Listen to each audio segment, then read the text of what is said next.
are you drawing on the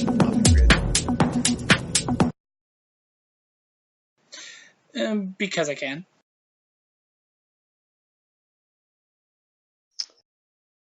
You're such a terrible liar.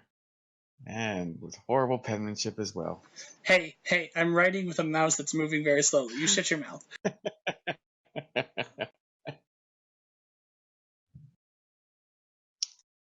So, I was going to put up a picture. I will get this at some point. I swear I will. will you? Probably not. I believe in you. You probably shouldn't. That's okay, because I was lying. So, we have a me. Richie McCrabby Pants strikes again. Why did we ever change your nickname from that? So, we have a me, a Josh, we have a Jimmy, we have an Emily.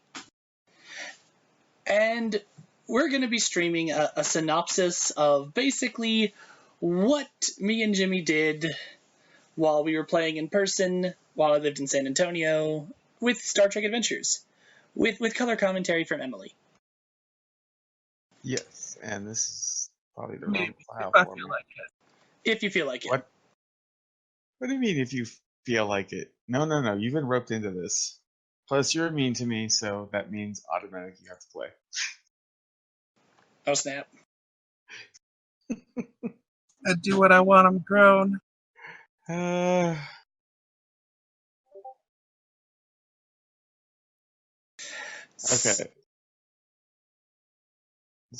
So is that supposed to be the Tempest? that is the Tempest. We should probably introduce the Tempest when we get to the Tempest, because we spent an entire episode off the Tempest. Yeah, that's fair.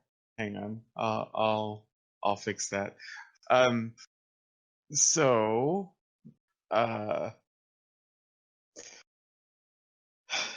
This is our first foray into Star Trek Adventures. I have yet to get all the system down, but it should be fun, right? It's been fun so far. It was fun when we were playing in person. It was very fun. I miss our dinners. Do you? I will say that some of them were not the greatest dinners. You still have to give me a recipe for porcupine balls. It's not that hard. I will, though. That's exactly why I want them, bitch! That sounds dirty. They're delicious, though. They are very nice. They are tasty. I should probably make those at some point. But we're getting off track. Stop it, Josh.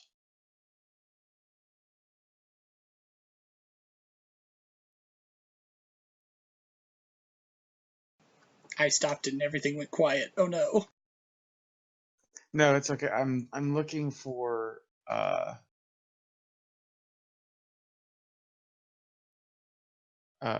picture right quick, since we're starting with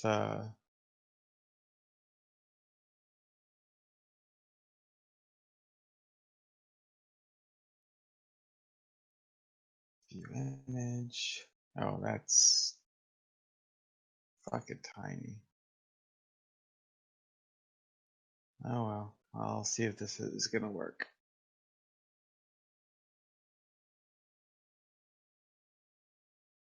Sorry to be taking forever with this. It's okay. What are you looking for? Oh, I found it. It's just...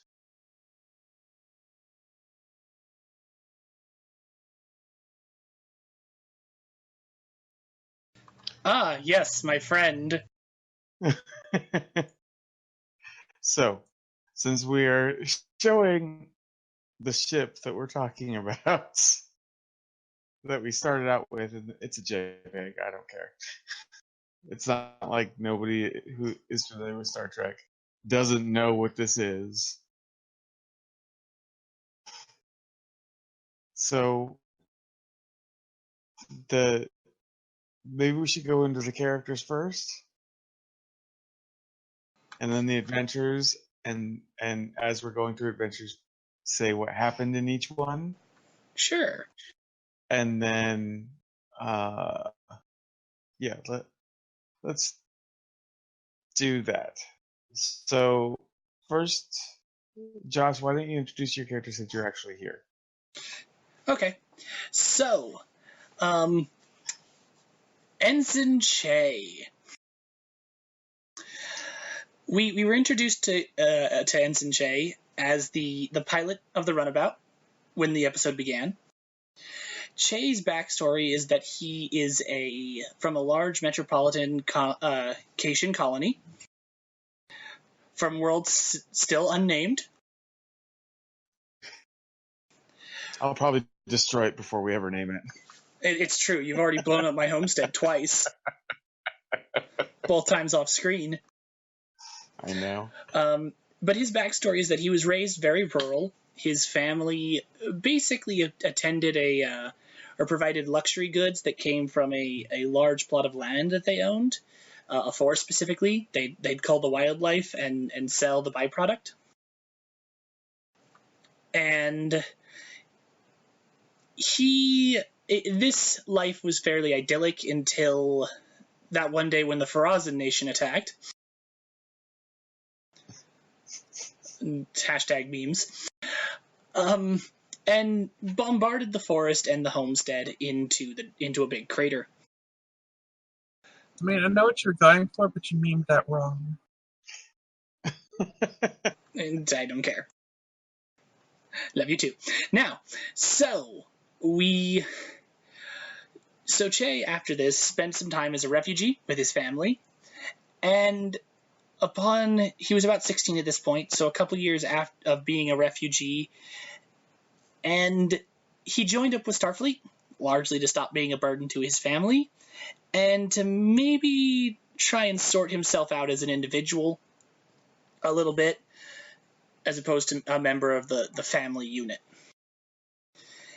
He is a Cation. He is a Cation with cheetah-like qualities. In Academy, he basically excelled at, first and foremost, piloting craft. During his, the sophomore internship? The sophomore field study, yeah. Yep.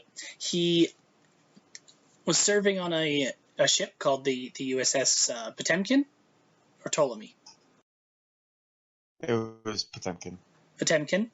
The Potemkin, which was attacked by Raktathran raiders. In this assault, Che was manning the helm, and promptly got his hand blew off because Starfleet apparently doesn't believe in circuit breakers. Or seatbelts. He assisted in the escape attempts from the Potemkin, the Potemkin, and then the captain of the Potemkin took a last stand and self-destructed the ship in the range of the Raktathran raiders, blowing up their ships with our ship. Che spent a good, what did we say, like 4 or 5 months in infirmary, getting himself fitted with a prosthetic, and the bits of hand meat turned into something usable again. Let's not also forget counseling sessions and gambling sessions with the Ferengi janitor. Yes, the Ferengi janitor and his 3 friends took a little bit of pity on the Cation and taught him how to gamble as a way to spend time and not just have to stare at white walls in the infirmary. They're more gray. Fostering a love of gambling in the young Starfleet officer. After this, he went back out on field study, and had an encounter with a a largely unknown race known as the Kinshaya. Yeah, the Holy Order of the Kinshaya. Basically, we haven't gotten too deep into this bit of backstory, but we misunderstood them on first contact, kind of wrecked their shit, and then once we realized the mistake and and the crew learned the Kinshaya language, we spent a good period of our internship basically helping reconstruct what we broke. Darmok and Jalad, that's not real. Well, thank you.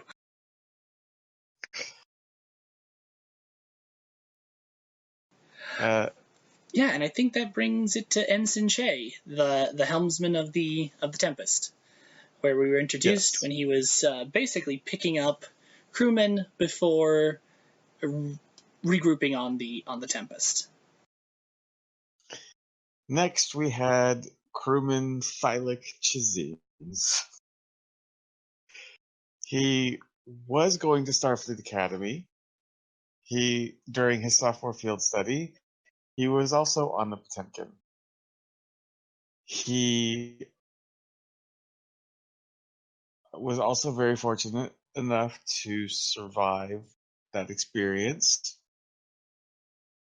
And during his junior year, at the tail end of the Dominion War, he and a group of other cadets thought that it would be a brave thing to steal some fighters from the academy grounds to help try and fend off the Breen attack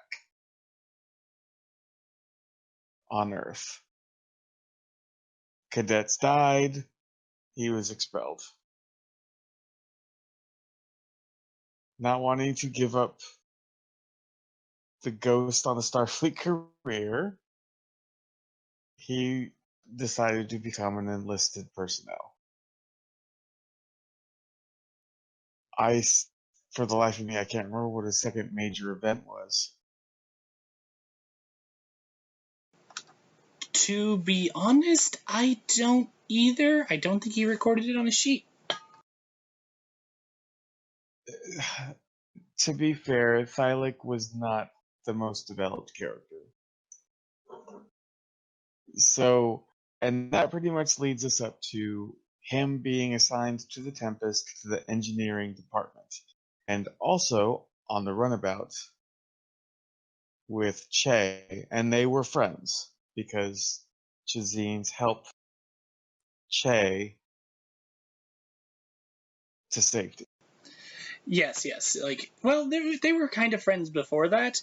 Che admitted later on that he basically kind of attached himself to Chazines because Chazines was kind of a misfit and made him look good by comparison. And so he kind of had this easy, casual friendship that, you didn't have to invest a lot to maintain with the Andorian.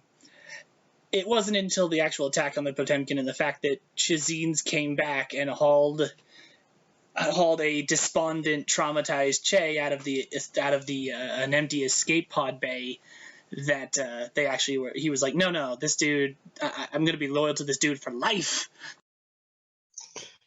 And that was revealed in an adventure towards the end of of the tabletop sessions. So we'll get to that. And then there is Lieutenant Commander Miral. That would be Frank's character, who is half Denobulan, half Klingon, whose birth only happened because the mother was bound and determined to make it happen. Because the mother is a geneticist and wanted to overcome the barriers that present themselves within both species. So we'll find out later about their relationship because the mother actually does show up and will probably show up a lot more. Um, I know that her and the captain of the Tempest were friends during a previous assignment. Hence why she was chosen to be the XO on the Tempest. She has 2 or 3 husbands, and I think 2 or 3 kids. I can look that up right quick. At least I hope I. Nope, I did not keep that down whatsoever. Her father. What's up? I'm sure we can ask Frank. I think he remembers. He's currently not in the room. Her father was his background is kind of shrouded in mystery.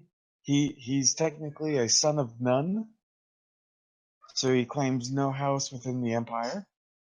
We learn more about that later. And trying to remember what's and during career event was that during one of her previous assignments, she had a friend who ended up dying on an away team, and it's kind of affected. Now, Morale isn't on the runabout when the adventure starts. They, uh, Che and Shazines are going from Earth to pick up the last notable NPC. My favorite NPC. Yes, Josh's favorite NPC, crewman Gerada Lister, who is half The janitor. Zindi primate. No, she's a botanist. Half Zindi primate, half human. And she is. We haven't really delved into her background too much because she doesn't talk about it. Oh, shit, But I just we know realized Josh what. is playing a cat person who hangs around with someone named Lister.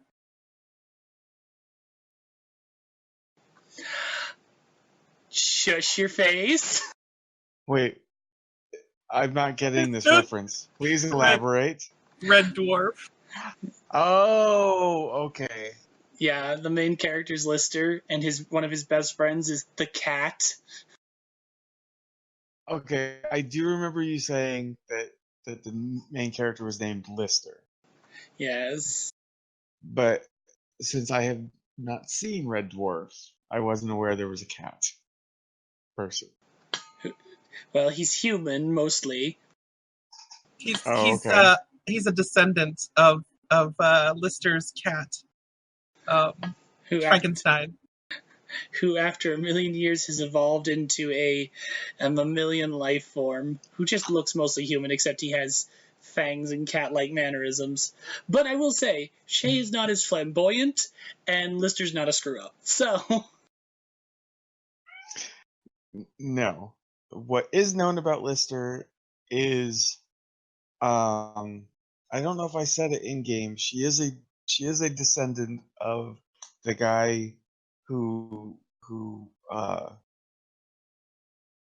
I'm not gonna say discovered because it's not the right term, but brought sterilization to hospitals.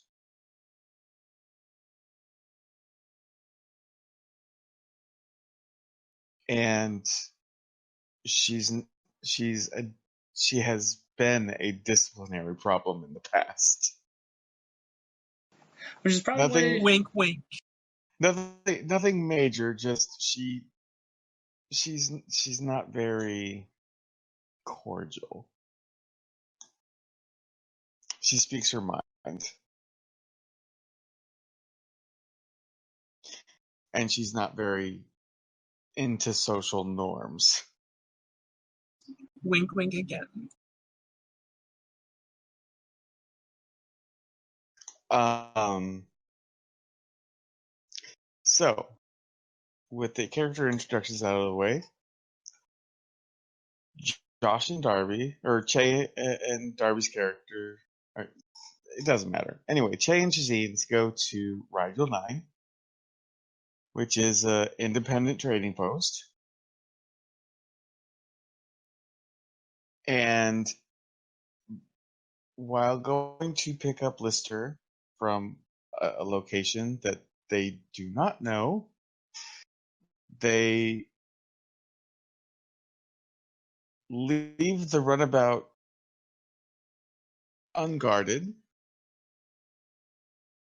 knowing full well that there were Ferengi. Let's go with merchants. Ferengi merchants.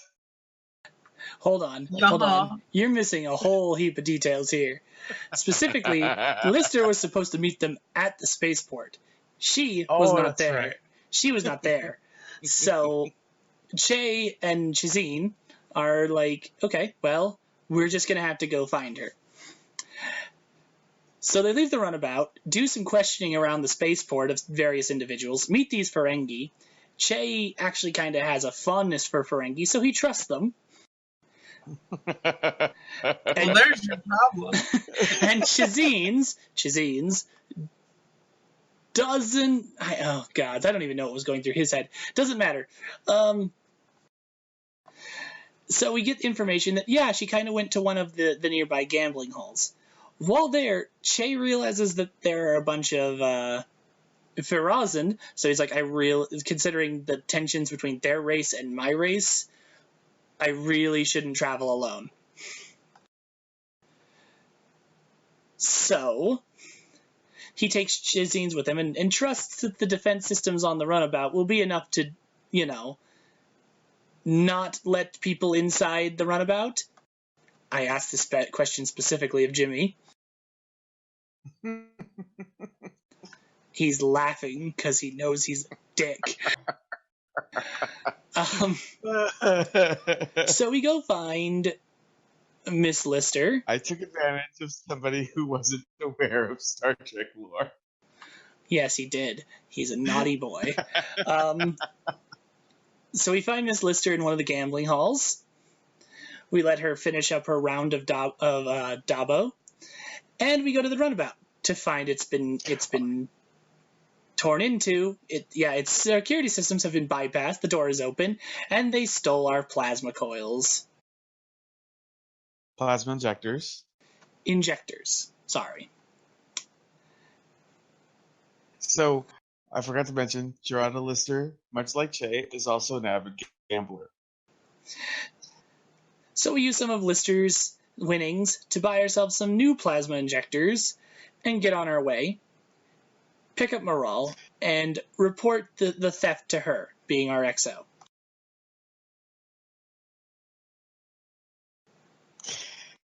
Moral's response was to hunt them down. Yes, because they'd stolen plasma injectors and a weapons locker. A typically Klingon response. Yes. Well, they were gonna. Yeah. Well. Yeah. Yeah. Well. Yeah. Gotta love Jimmy's responses. So they begin pursuing the Ferengi and ultimately come across this massive energy storm. I guess is the best term for it, but there's You called it also an a ion distress storm. signal, an ion storm. But they received a distress signal from the Ferengi. So Frank was like, okay, we're just gonna go get our shit back and maybe leave them here. Or was that the opening thought?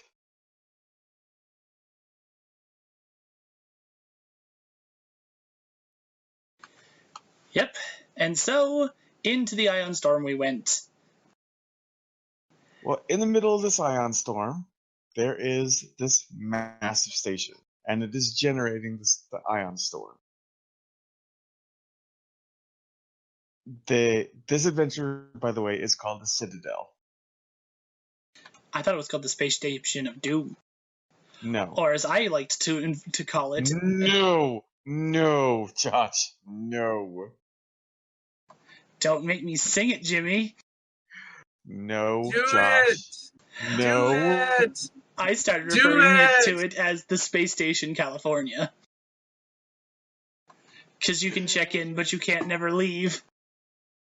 God damn it, Josh. I can't wait to have a Discord server that I can use so I can just put you in the naughty chat room. Dirty. Is this before or after I teach you how to make it?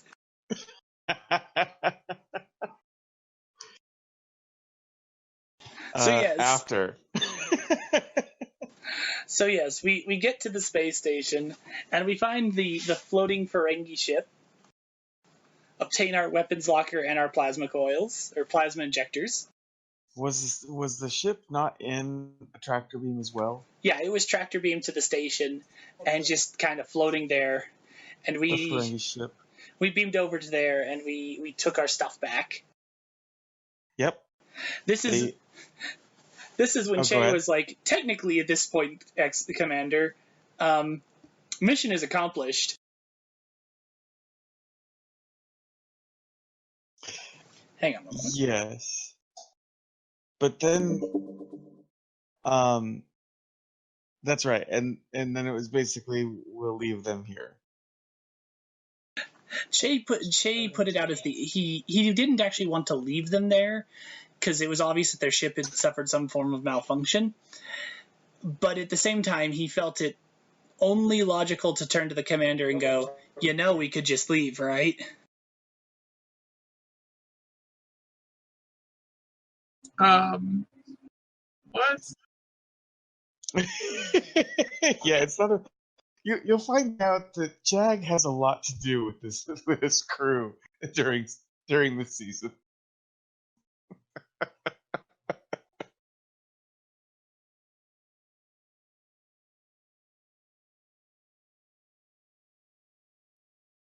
But they end up being beamed aboard the station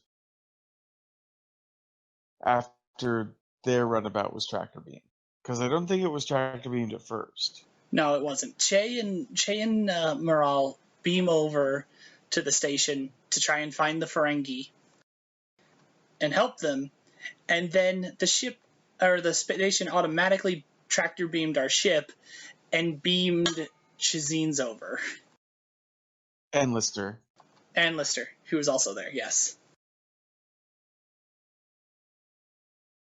So they're in Shazin's.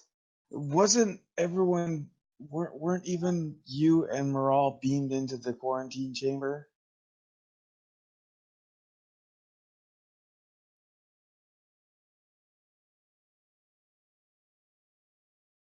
Because I could swear that everybody was locked in the quarantine chamber to begin with. No, because Che and Moral were on the other ship. Frank was nodding his head. Oh, yeah. Because I think what ended up happening was you beamed over to the Ferengi ship to get the stuff back. You beamed back aboard the runabout after there was reported issues because Shazim and Lister were beamed aboard, and then you guys were beamed aboard. Yes, this is the flow of events so far. Yes. Okay, so now with everybody in the quarantine area, I think somebody made a perception roll and realized that, or no, I think you guys just broke out at that point, right? We figured out how to open the door. Yeah, you guys figured out how to open the door. Lister. Lister apparently figured out, oh god, Lister's a fucking Wesley Crusher of the ship.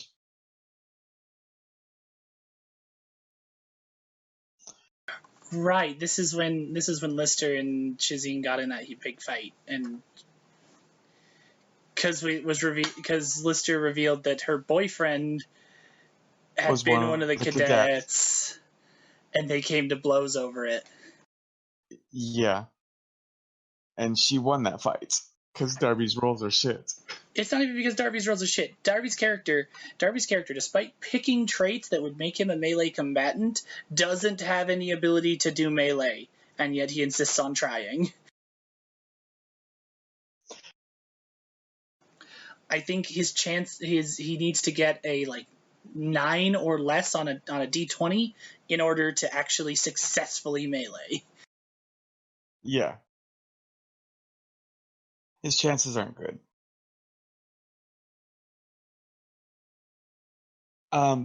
So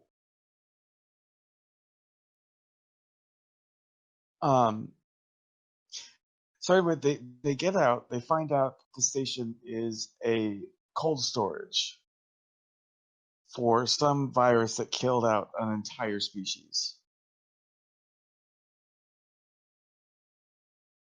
And so they start researching the disease, and I can't remember exactly when you guys got the Ferengi out. We pretty much left them in there until it became obvious that we needed more help. That's right.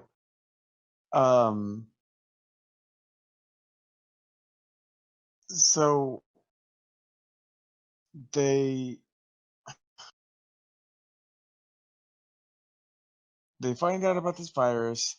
They find out it was highly contagious, and then of course, oh, that's right. They found a biobed in one of the adjoining rooms and scanned everybody, and they found out that Lister was infected. And thus began the time of trying to cure the virus without a medical officer and trying to find a way to get the tractor beam shut down. So, realizing that they needed more. Wait, when was Darby's big fuck up? Was it before or after the Ferengi were released? After. Because I remember that once the quarantine hit, because Lister was infected, we had to go up to Ops, try to get the power going. He fucked up twice there. He had to go back down to engineering and fucked up a third time.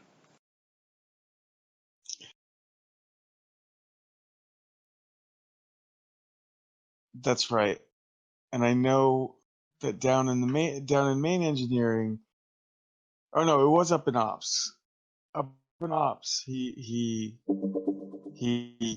overloaded a plasma conduit that shot down through the exterior of the station because he failed so badly.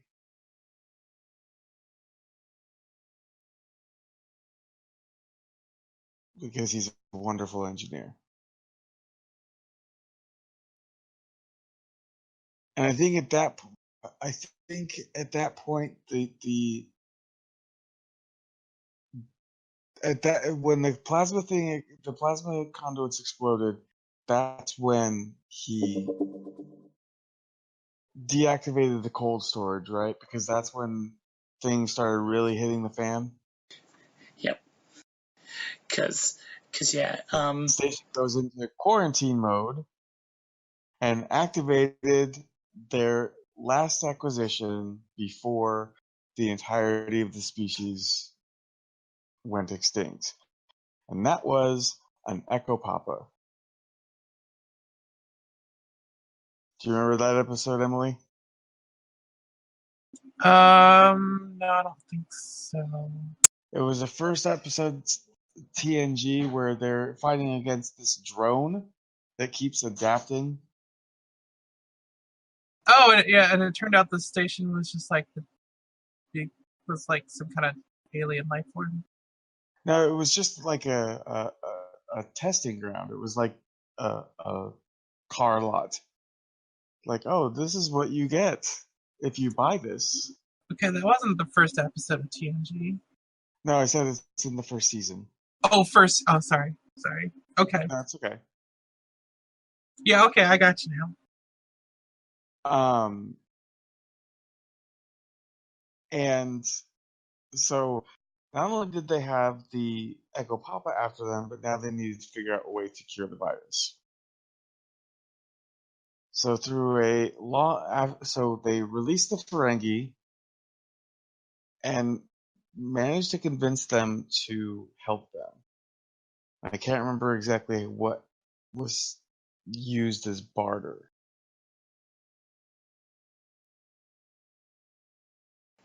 Either way, so the Echo Papa activates and starts basically purging decks, if I remember right. Yes. Yep, it purges the decks of any living material. So everybody's on a mad dash to try and get the virus cured, find the origin of the virus to better understand it, and so on and so forth. Che ends up going down into the cold storage to grab a sample of the virus, while Neural read more data into the virus. And while the Ferengi and Darby worked on getting the tractor beam shut down. So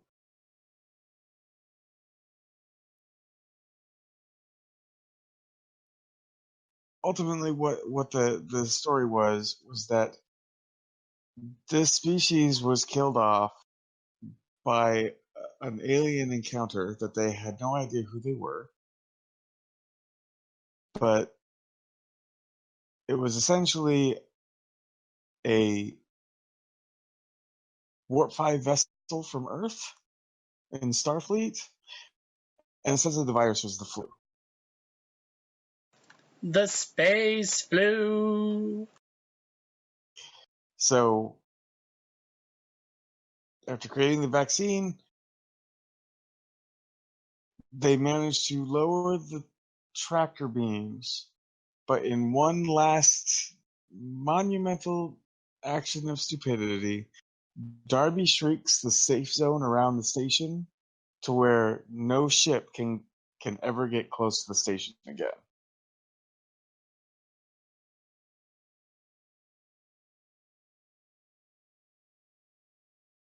What?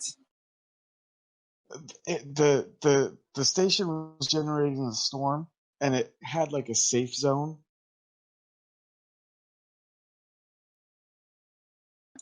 Did he do it by accident? Did he roll badly, Yes, or he okay? rolled badly again. Because remember, he screwed up. He screwed up 3 times. The first time he screwed up, he activated the security system. The second time he screwed up, he killed the power. And then the third time he screwed up, I think that's when the big explosion happened, and he ended up shrinking the ion storm around us, so that eventually we're just going to get eaten by the ion storm.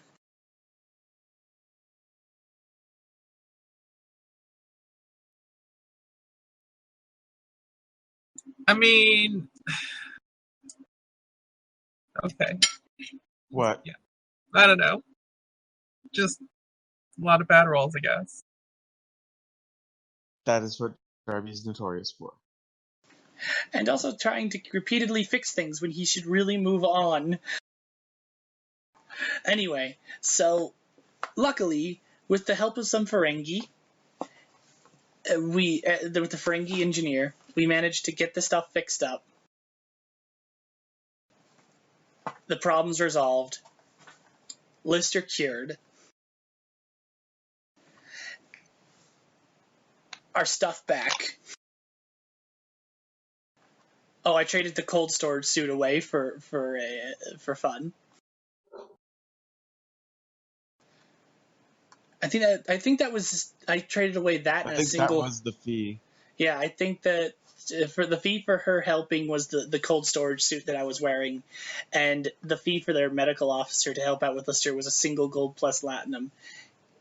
Well, it really wasn't even that. He was just complaining that Yeah, that he wasn't going to be paid for his services, and Shay's like, "There, that's all I got. I got a single gold plus platinum. There you go. It's something, and it's something in your life." So he begrudgingly took it, and that was the end of that adventure. As everyone went their separate ways. Because the other thing is that for helping out with the station, the Ferengi also got amnesty Right. for the petty crimes.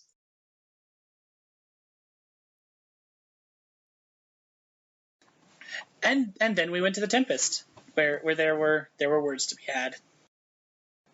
Mostly at how many times those Ferengi got brutalized. Well, they did complain. I would too. There was much ear tweaking. And I think one of them got punched in the face. Yes. Because Moral punched one of them in the face. and Lister tweaked the other one's ear because he made a misogynist comment. Yes. Yes. So I think that takes us out of episode 1 and into episode 2. Episode 1 was a long one. It lasted Oh my god, 2 parts. I didn't realize this was all still episode 1. Oh yeah, no, this was episode 1. Yeah, it took us 2 sessions to get all the way through episode 1. There was a lot that happened. Actually, a lot of the episodes took place over like 2 or 3 weeks. Because we were meeting every Saturday for this. What was episode 2, Jimmy? Oh, yes. Cardassia has suffered enough. So, this is the Tempest, but it's the same class of ship. It's obviously not the Tempest. Here, I'm going to fix this.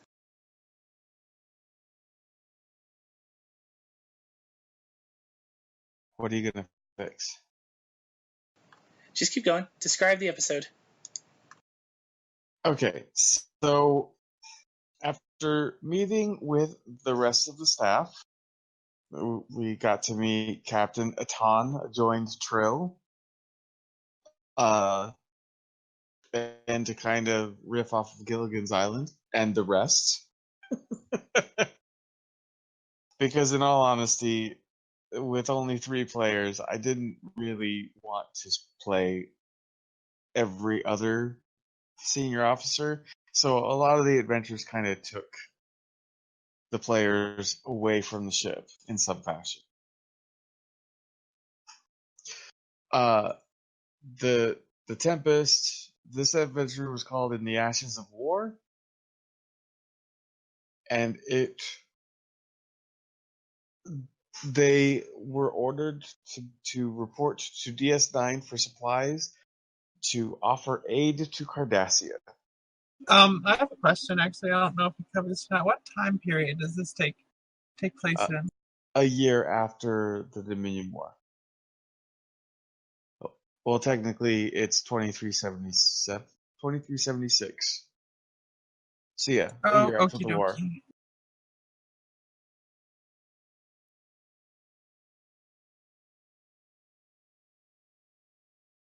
But so they are offering industrial replicators and medical aid to the provisional Cardassian government.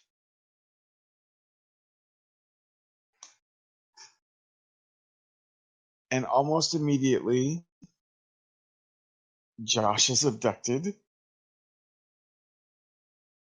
while Moral and Thylik have beamed down with the medical supplies and medical teams for aid.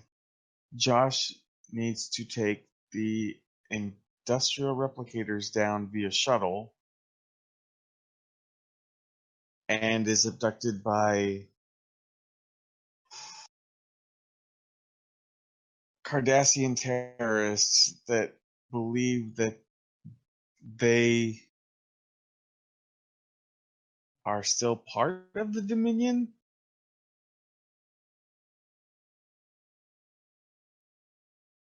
And that the provisional government are traitors.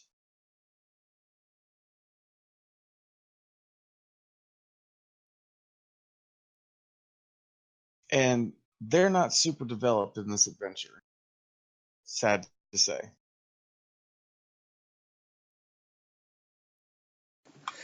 We'll have time for that later.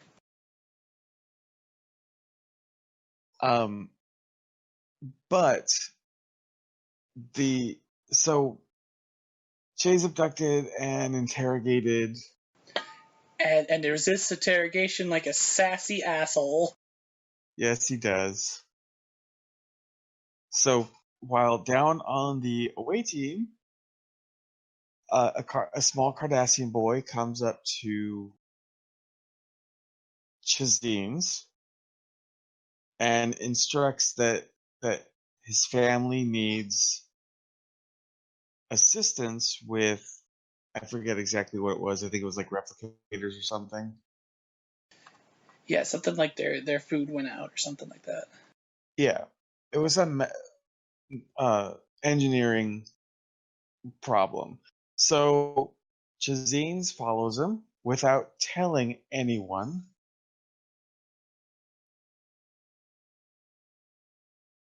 Where he is led into a trap by a different group.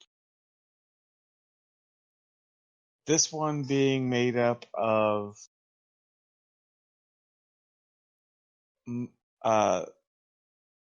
Maquis people who managed to somehow survive, Kon Ma, Maquis sympathizers, just relative Cardassians or bastards groups.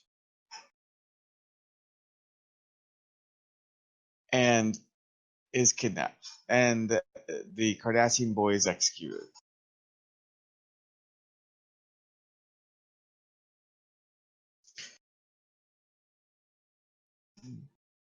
So Frank is by himself, and he has to figure out exactly what happened to both groups, or to both the other players. I really wish I kept more notes on this one because I do not remember. This is one of the episodes before Jimmy had learned that this game is very, very big and important on the note taking. Yes. So I do remember this. That basically Che was inside was captive with the person who had been riding passenger with him, our chief of security, Luarin. It was Luarin, right? That's right. The Bajoran. No. Luarin is the Cation science officer. Right. Or was. It was Linares. Linares is the Bajoran chief of security.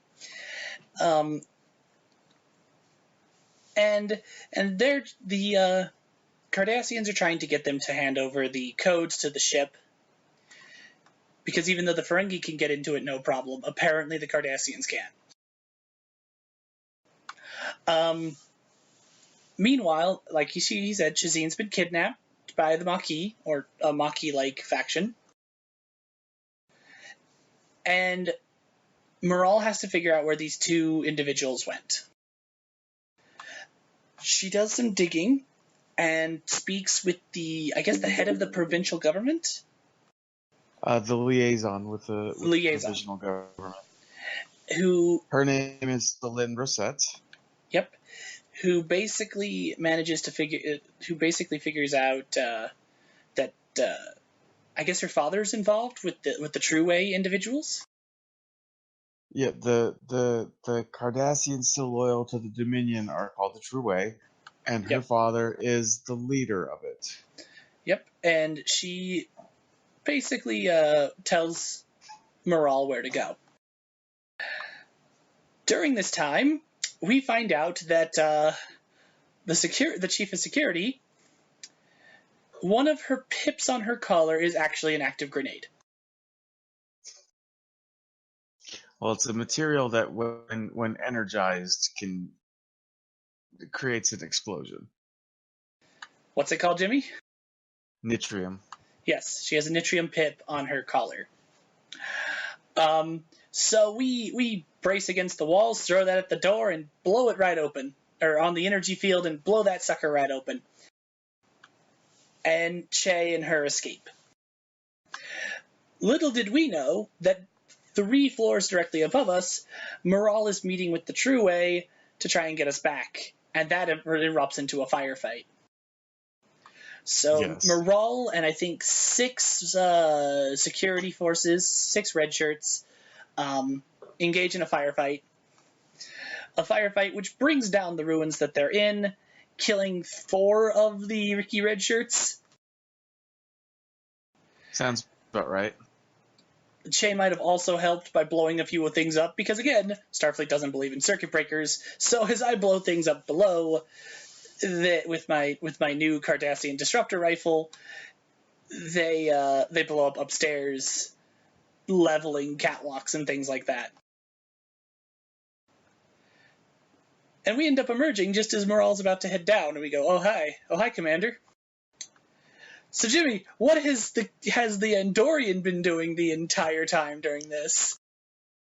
So when we left off the first part of the session, or the first part of the adventure,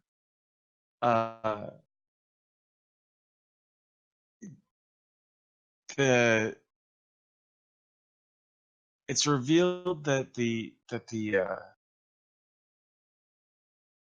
these terrorists have devised a bomb utilizing a stolen warp core and have hooked it up to be powered, but have deactivated the safety protocol, the safeties to prevent a breach. So essentially kind of like a dirty bomb. And they just needed Darby's character's help to set it up. And in order to prevent any deception, they posted a Betazoid guard.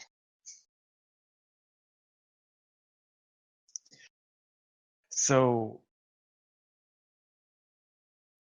then the next session starts, the next part of the adventure begins, and everybody is trying to find where the terrorists are holed up. And they eventually find it because of the liaison, right? Because she lets them know like where a place is big enough. Because during the time where they're searching for them, it's discovered that what a previous starship that had come by delivering supplies, they had parts stolen from their ship. Yep. And so Darby is currently making the dirty bomb, covered in trilithium. They're also using trilithium resin with it. Yeah, trilithium resin to basically turn this warp core into a planet cracker. Well, what they hope is a planet cracker. Yeah. And so we figure out, we get a plan. We're going to basically replicate a bunch of anesthesia, anesthetic gas. Yeah, it was the methazine gas. Yes, yeah. From medbay. Hook it up to the air system and knock everyone the hell out. Go in there and get rid of the bomb. Which we do, for the most part. This is where Darby makes one of his phenomenal roles and actually builds the bomb. Yes, he does. He succeeds in flying colors to build this bomb. He builds one of the best possible bombs. Hardest to disarm that it possibly could be. And he doesn't have a gas mask. So he can't undo his mistake. So it falls to Che. Yeah, that's right. It falls to Che to try and disarm this bomb with Darby's character's help. Darby's character continues to not be a help. No, because he's all groggy from anesthetizing gas. Yes, trying to fix it with massive debilitating penalties because he can't see straight. Until Che kicks Chizines out of the way and goes, "I'll do it. Just tell me what to do." And with a little help, manages to disarm the bomb. And the day is saved. You used momentum for that, right? Oh, so much momentum. Yes. Okay. So, yeah. So he was able to deactivate the bomb, and they destroyed the last ship the last Maquis raider that was on the planet's surface. Oh, And yes. essentially killing the Konma. Killing the Konma. Also, wasn't one of the members literally Riker's clone? Yeah, it was Thomas Riker. Yeah, Thomas Riker. So that was a thing. We met Thomas Riker. And killed him? Well, they don't know if they killed him. They know they killed the other leader of this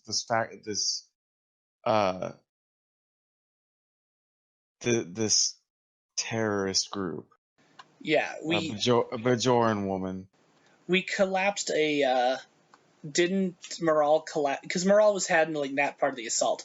Didn't she basically drop a bunch of photon grenades or phaser grenades down a shaft and drop the cave onto the ship? Yeah, pretty much. And so the confirmed kill was the leader. We did not find the body of Thomas Riker, so he might be dead in our timeline. He might not be.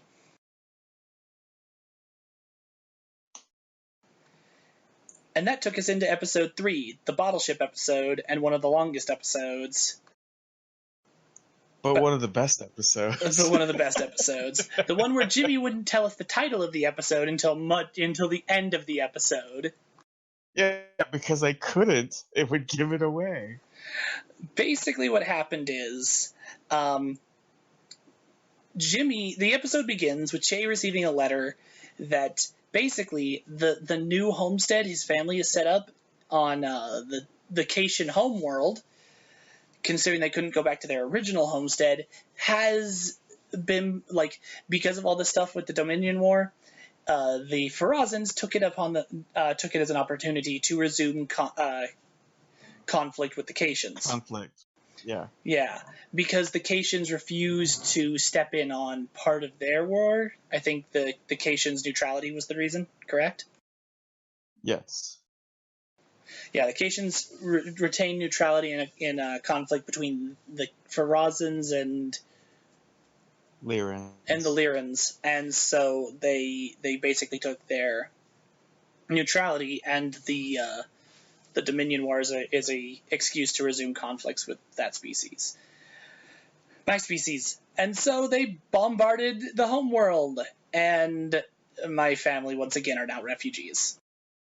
Thanks, Jimmy. You're very welcome. So that it begins with that, and then we bum around the ship for a bit because it's a bottle ship episode. Yeah, we did a social scene with I think Che started up people watching. Yes, Che started people watching, and he also started. Well, the counselor kept trying to get him to talk with him, and Che kept dodging like real hard. Oh, wait, no. I forgot. What? I remember now how you guys found the Maquis base with the bomb from the last adventure. Oh, was it important? Because you dressed up as a Farazan. Right, And Moral and you basically intimidated the fuck out of a captured Maquis personnel because the counselor knew he was wanted in the Klingon Empire. Yes, and so we intimidated the hell out of him and used a bunch of threats of violence to get what we wanted, and I took a reputation hit for that because I took it too far. You also kind of took a step backwards in relations with the science officer. Who saw me wandering around as a Farazan. Yeah. Yes. So anyway. So yes, this episode begins with me dodging the counselor and trying to deal with my whole fact my family is again refugees. And then we go to sleep. And when we wake up, suddenly we're in different quarters, in different uniforms, with pips we shouldn't have, doing shifts that are not our shifts because we've all been promoted to like the highest grades that we've could possibly reach. Right. Yeah. Moral was captain. You were a lieutenant commander, and also the executive officer. And somehow Darby's character was a lieutenant commander and chief of engineering. Yep. And we find out that we have somehow been shunted. Was it 7 years into the future? 8 years. 8 years. 8 years into the future. And we have no idea how this happened.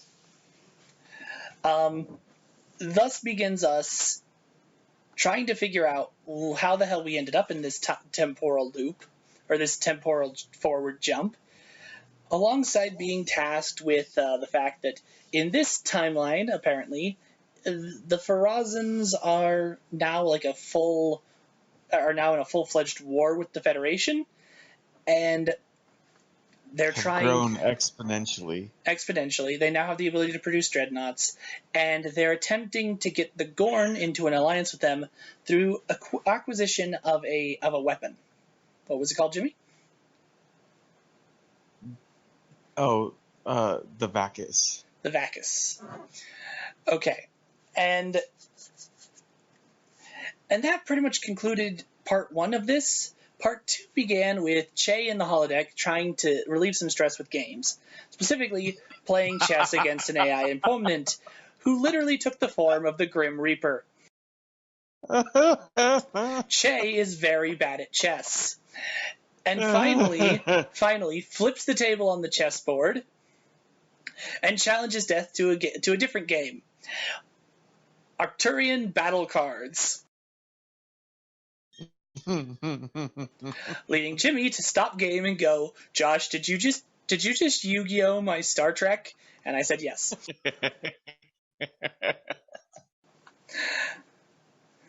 So once Death activates my trap card, and I finally beat him. Did you have the heart of the cards, Josh? And Che has the heart of the cards. Had the heart of the cards. I have the heart, liver, and spleen of the cards. Oh snap! So, with this done, I win a set of 3 questions from Death. Yep. And we move on, and I ask my questions and receive some cryptic answers. And Che resolves to end this scenario, this mission that they're on, to stop the Vacus. Meanwhile, Shazines is trying desperately to figure out time travel, figure out how the hell that he can get back home, and everything else, to the frustration of Moral, who's like, we can't. That's probably not going to. Whatever. Because to sum it up essentially, in this future, the Farazans have taken territory from the Klingons. They're actually openly attacking the Klingons as well as the Federation, and the Federation has lost major territory. Yep. And then they find out that in this information gathering time that Lister died, so did Captain Ton. The Tempest has no science department. Yeah, it's been retrofitted to a full warship.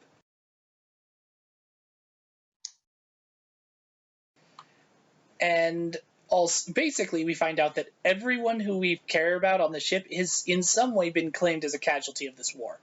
Whether they had to leave the Tempest because of its retrofit into a full warship and lack of a science department, or they just fucking died. Again, thank you, Jimmy. You're welcome. So throughout this whole thing, they're being helped by two NPCs.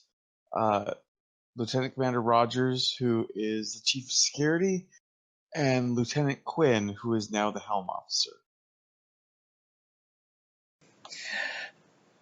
So I think we should fast forward past it, because literally I can sum up this next part with Che and Chazine kind of faff about, Che going about the mission, and Chazine's literally almost getting himself thrown in the bridge, asking about how time travel works to everyone.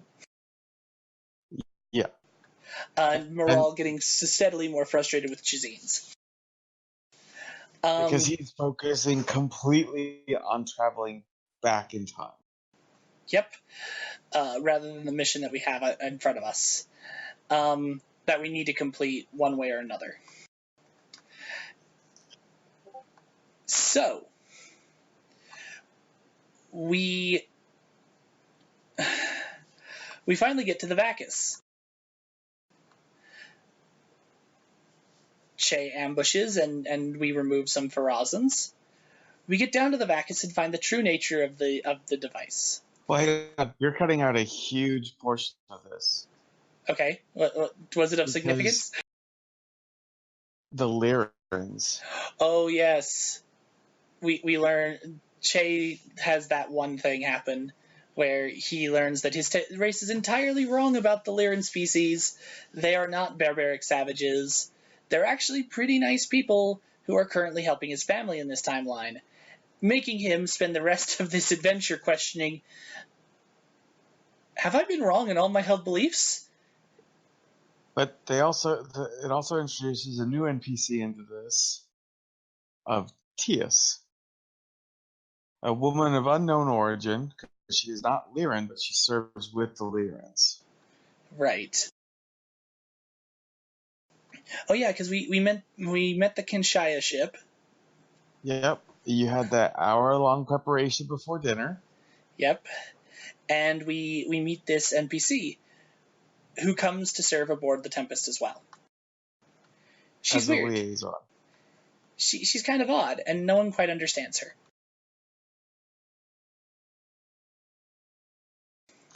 She's friendly, it's just nobody understands her. Yeah, she's obviously of a very different culture than us.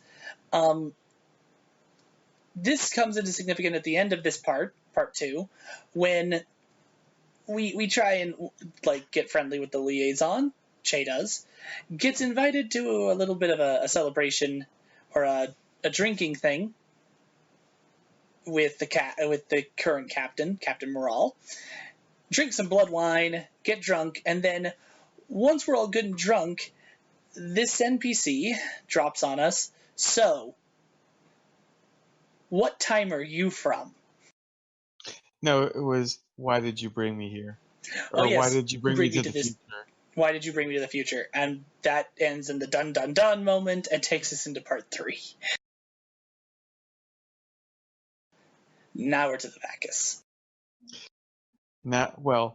First, still en route to where the Vacus is, this weapon. The Tempest cloaks, because apparently in this future, it has not a Romulan cloaking device. It is a different type of cloaking device.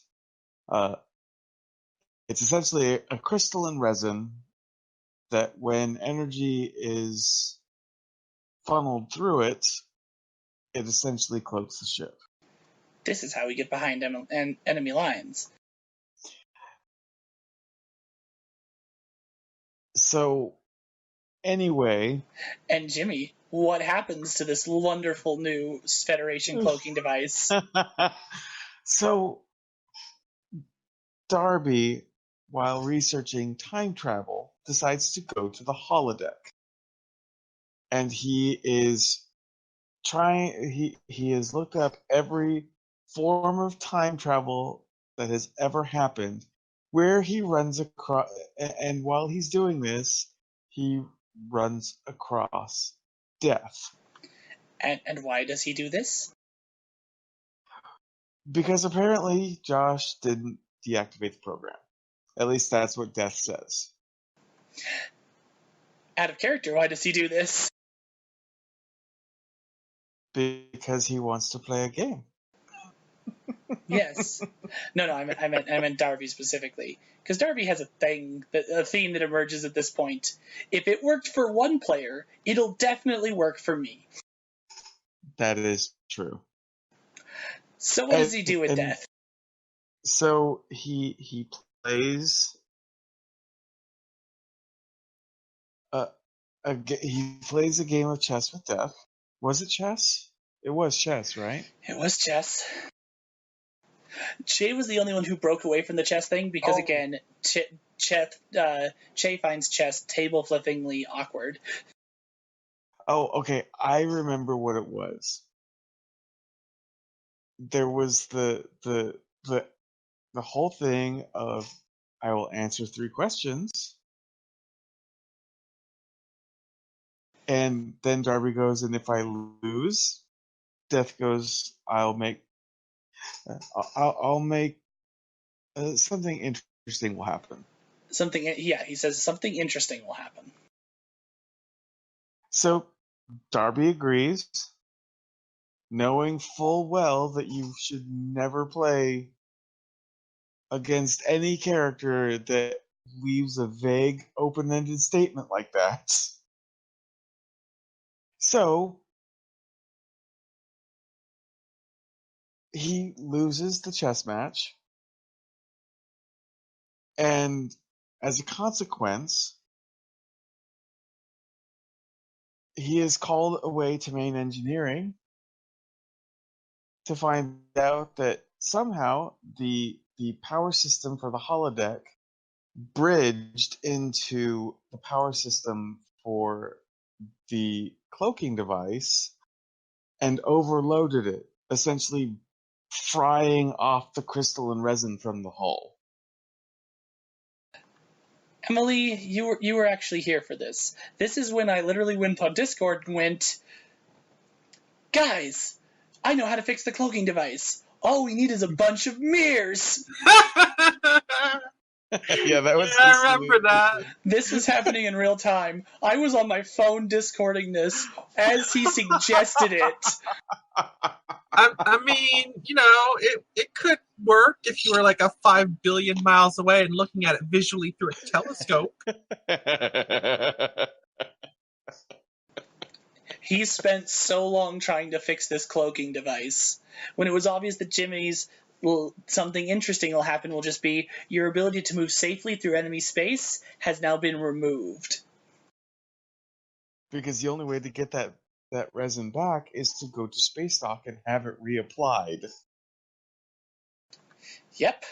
So, was there anything else that happened between here and us making Planetfall? I can't remember too well. I think you fought off a dreadnought. Yes, we fought off a Faraz and Dreadnought. Which was so much fun. Oh, oodles of fun. Space battle happened. So, space battle happened. You get to the planet and take a shuttle down. Mm-hmm. You land outside of the crater, and it's. One thing that we did forget was that after the drinking scene with Tias, it is revealed that she has healing capabilities, which we delve into a little bit more, I think, in the next adventure. Yeah, she's of a race that's not been seen that is kind of unknown, and due to some form of life path she holds to, she has healing capabilities.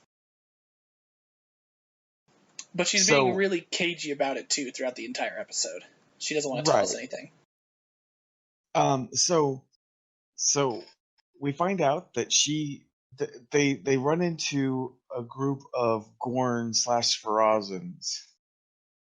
Or was it just Farazans? I think it was just for Razans. Guarding this obelisk. So, there's a ground battle. It's revealed here that Tias also, because of her path, cannot kill.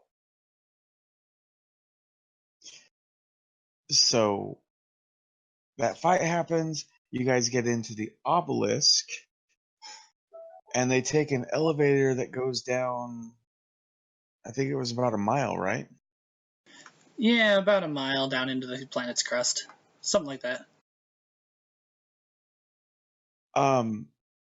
Where they uncover what the Bacchus is. It is not a weapon, it is a species. And much like the Jem'Hadar, they're bred in tanks. And programmed from a central computer to wage war. And the reason why it is such a devastating weapon was that there were 16 billion Bacchus in vats that went across a third of the planet. And down there with them is Iaconian gateways, primed They and have set. Yeah. to various locations. Because they serve something that the Gorn had worshipped in the past before called the Scourge.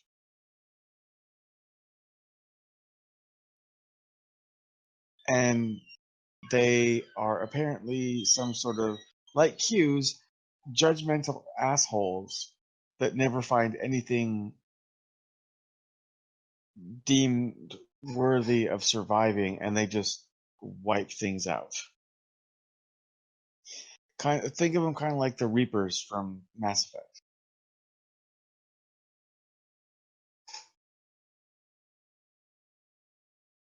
So, they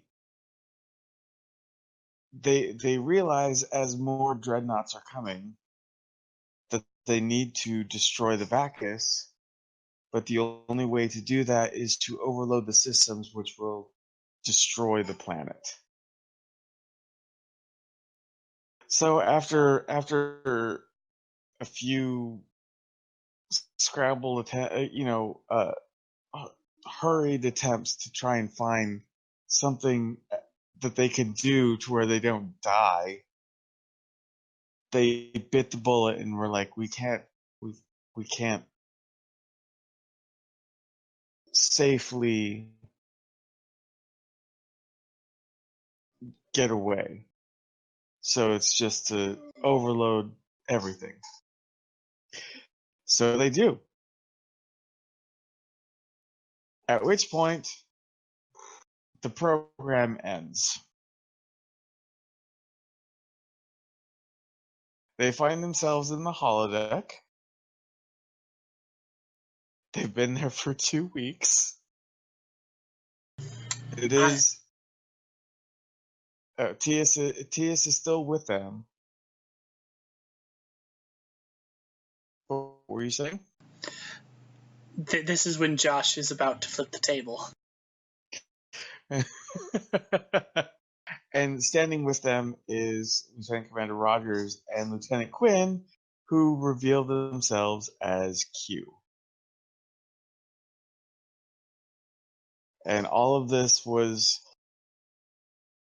a safer way of ensuring that not humanity as a whole, but the Federation is ready for what is coming.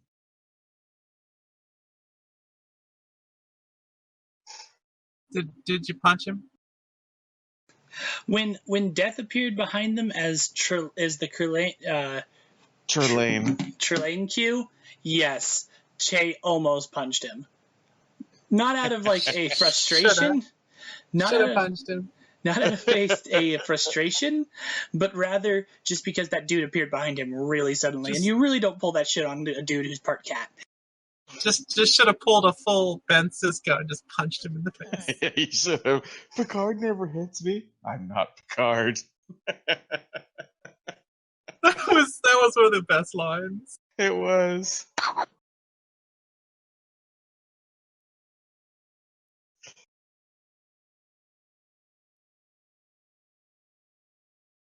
But so they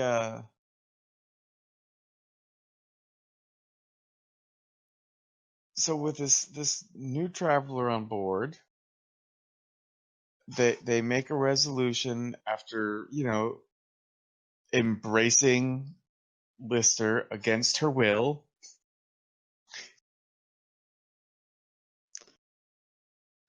In another one of those, Che did it, so I'm going to do it too, this time for morale. Che gives her a hug and is like, I know you don't like being hugged, but I'm hugging you anyway. Didn't Thylik do it too? No, Thylik knew better. He went in to try, and then he realized it'd be really dumb. But no, Che gave her a hug. Especially considering.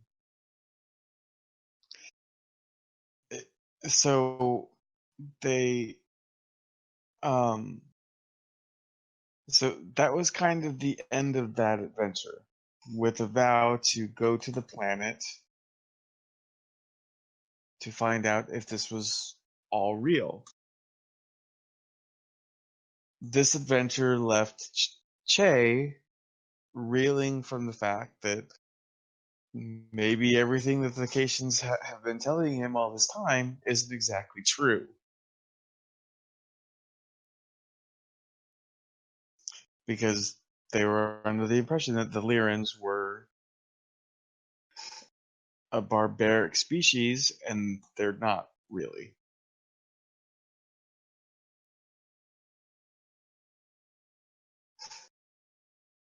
Yep. So, and that was kind of the end of that adventure. And the next was in Judgment Shadow, which is basically just a follow up to this. I think it was only one session.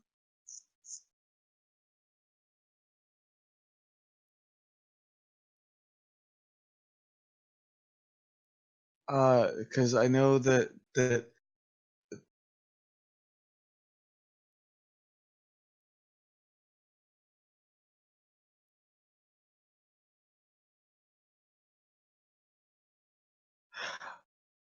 okay, so Judgment Shadow also had Moral's mother.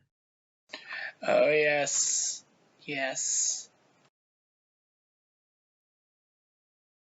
And so that was fun. All of the you have to go into some of the awkward questions she asked. I need a record of this. I know that one of the first things she asked when encountering like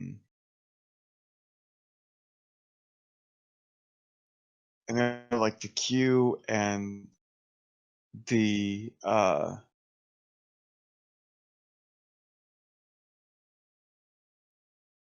and Tias was, had she taken a genetic scan? She was very she was single-minded about that one thing, about getting genetic scans, about everything.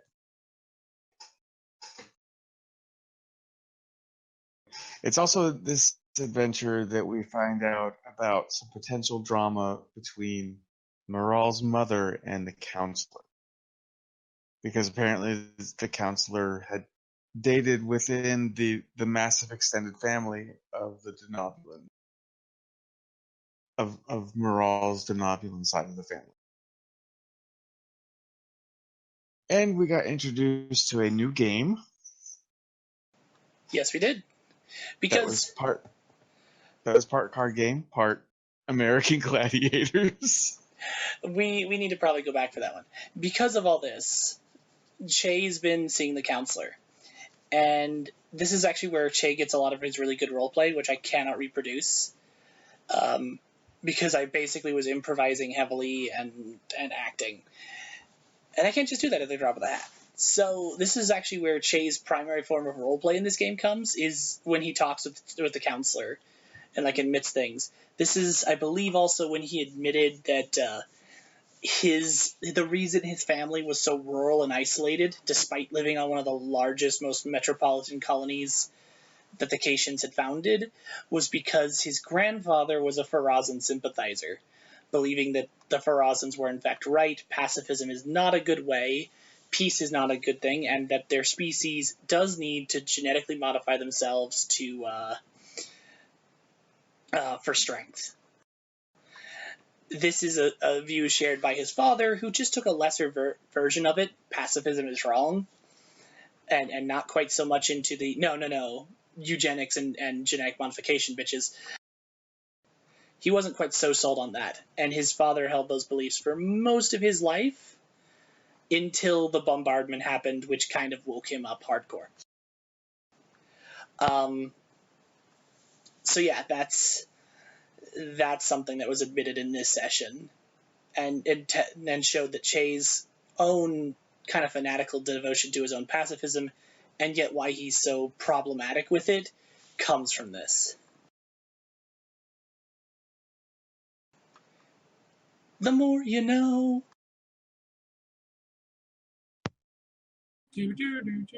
Um. Oh. All right. Thank you. I totally made Jimmy lose his train of thought. No. I was asking Frank for something I didn't realize he had already done a while ago.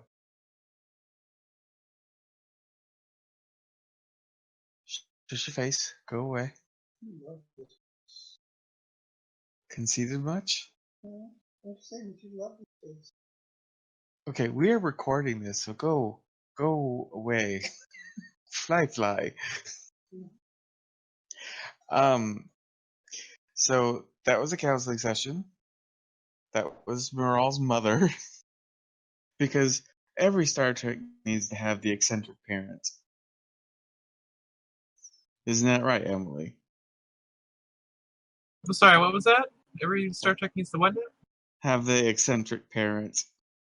Oh, yeah, of course. Come on now. Loxana was amazing. Yeah. Oh my goodness. So during the counseling session, I introduced a game I had in the Star Trek email, my Star Trek email game, and called Kobarat, and it's a mixture of a card game / the American Gladiators jousting game. What? Essentially, there is a table. The players sit around the table. They play a round of cards. Whoever are the last two players of that round go and joust somebody out of the circle.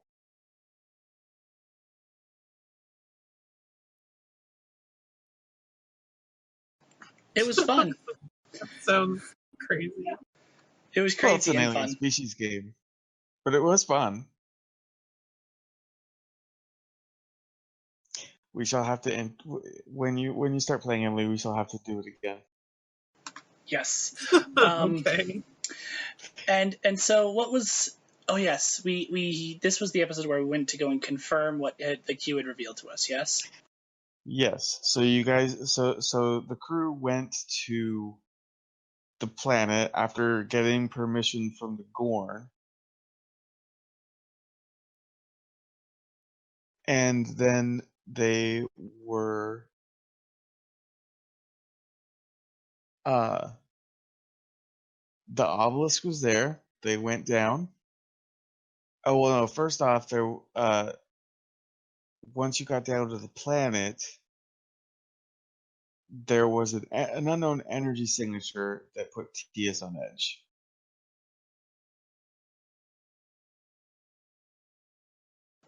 Because the Right. same away team went down that was in the holodeck simulation, plus some security officers. So after going down, they meet a woman who um, is from Tia's species and who had initially, well, the reason why she was there was the reason why Tias was in the simulation to begin with was that in the simulation as well as in real life there was a, a data core from Tias' species that was powering the gateways and all of the knowledge to take out or to to to train the Vacus. So that's what this woman was here for, and she also demanded that Tias get surrendered because she is a traitor.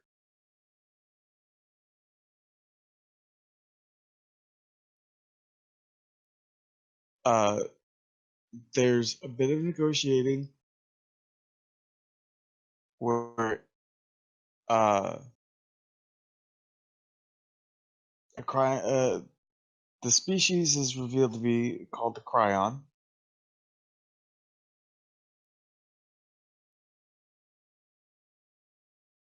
and they allow Corvosis, the woman, to take the the data cube, and she allows them to keep Tias.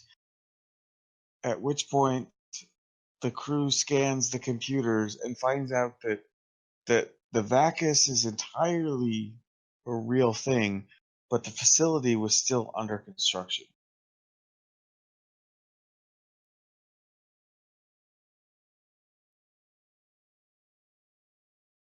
So they were able to stop the construction of the facility, at which point Frank turned around and started, or Moral actually successfully, despite the Klingon heritage, negotiated a peace deal with the Cryon. I was so proud. It was amazing. Considering that I have used Corrosis in past games before, Frank has played in all of them, and he knows that they are not a friendly people. So, uh,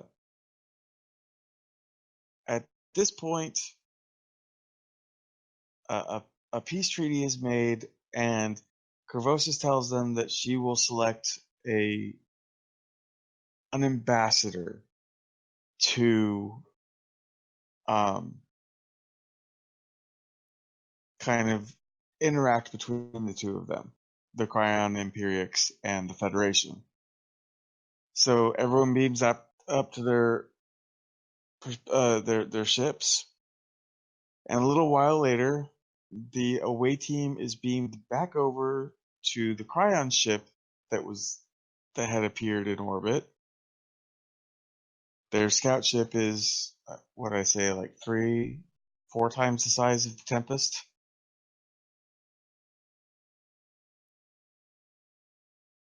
and heavily fortified.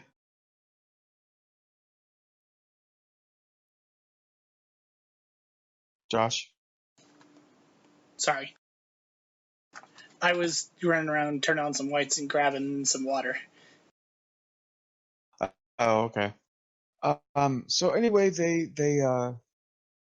meet the new ambassador, who is a founder named Olar. At this point, the entire truth of the Cryon is revealed. They are apparently they refer to themselves as a transdimensional species.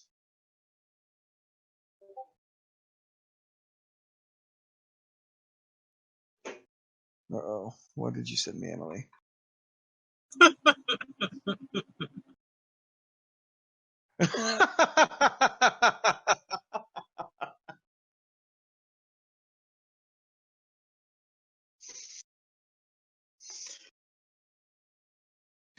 So transdimensional species.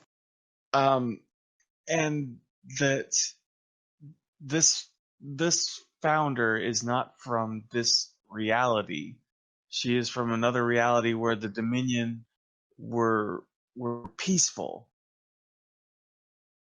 and the Dominion was much more Federation like in the Gamma Quadrant. So there is a provision that if anything happened to the ambassador, Corvosis would personally kill Moral. And then shit would get real. So with that adventure ended.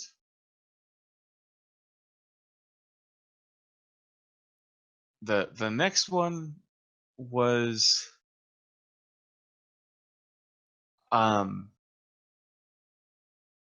Flesh and Bone. This adventure started out with the Tempest crew at Earth at the demand of Admiral Nechayev. Oh, this one was fun. And essentially, every single past mistake that had happened up until that point was brought up with the JAG officer right beside her.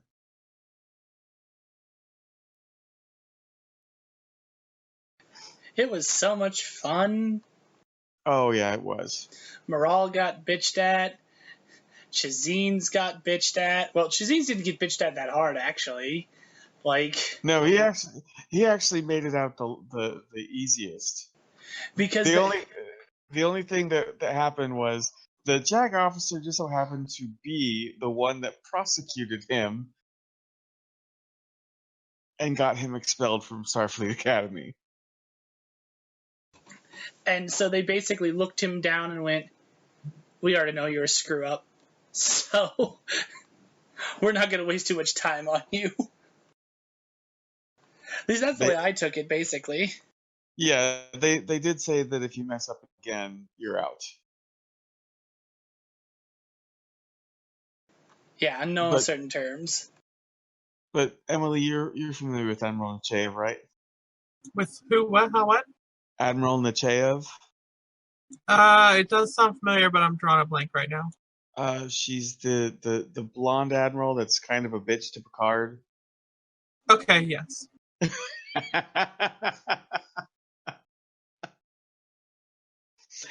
So after that, they discover that the JAG officer has been assigned to the Tempest as a Starfleet observer.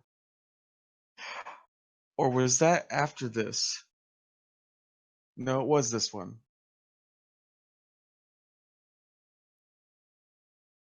So the Tempest leaves the Sol system and carries on with its mission of doing a planetary survey on a planet on the edge of Federation space, where while they are conducting their survey, it's Lister, Chazine's, or no, what? Yeah, it was Chazine's. Yeah, Lister, Che, Chazines, and Moral were part of the away team to gather specimens. That's right, botanical specimens. Yep. So they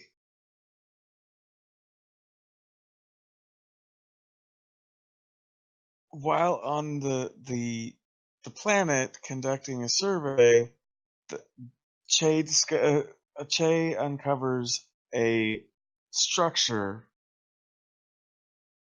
a few kilometers, 5 kilometers away. It's about 2.5 miles, and or two, I don't know. Anyway, and they go to investigate it while Lister and No, actually, Lister did go with you, right? Or did no? Security monitored Lister while you guys went, or did she go? It doesn't matter. Anyway, so after trekking through the dense jungle, they get to where the structure is, and Che immediately goes to that. This is a joke. He didn't really do this, but he goes to that typical cat thing where his tail fluffs and he kind of lurches up to make himself look bigger. Yes, this is a joke. It did not actually happen. No, it didn't actually happen, but it's a Ractithran facility. You know, those guys who attacked Potemkin in the backstory. Those guys. So they are so while they are monitoring the facility, a group of Ractithran come out of a doorway, prodding along somebody that Che knew from the Potemkin. Well, Che and Chazines knew, and who had been reported dead, and they immediately slaughter her like a pig and eat her.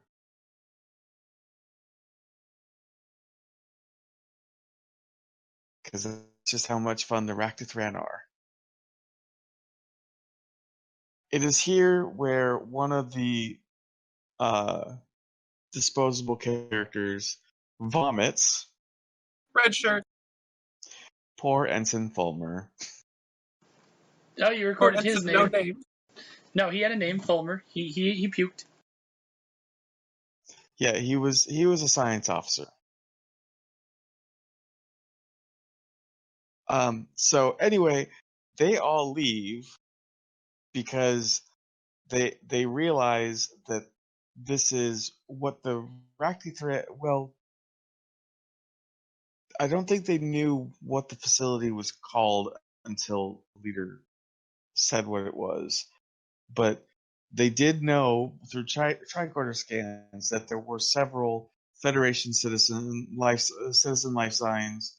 There were a couple of Romulans and Klingons in there as well, but it was essentially a prison camp. So they all run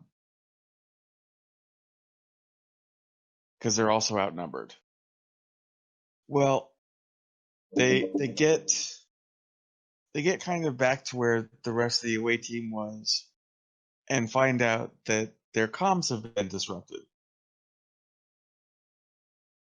So they decide that they are going to go into a cave and try and bottleneck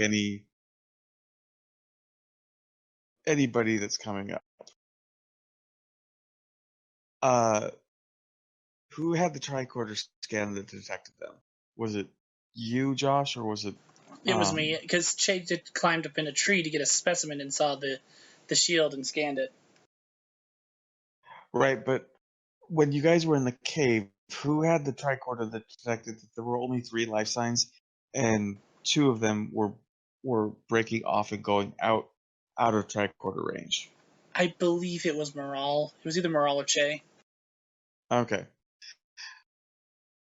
Anyway, so come to find out, only one person has come to the cave and has essentially called out the human.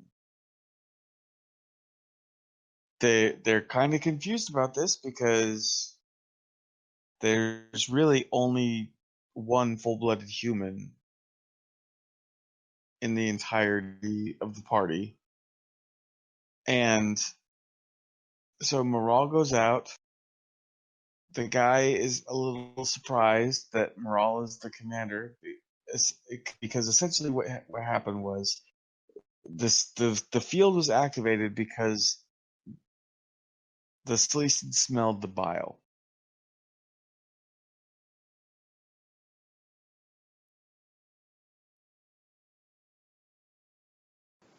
I see. I mean, not the Sleason, the Ractithran, sorry.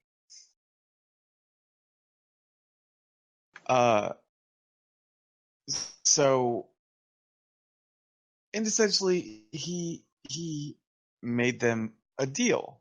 Oh, before he actually showed up, Moral and Che had made an arrangement where Che would be like in a tree or behind one or just out of sight as Moral met with him. And there was a miscommunication because Frank says he didn't order what happened to have happened. And anyway, so the Raktathran and Moral are talking, where they find out that this facility is called a food bank.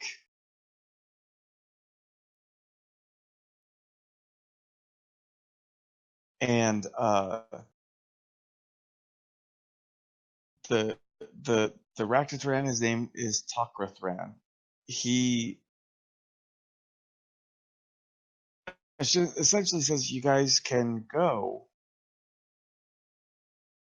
free,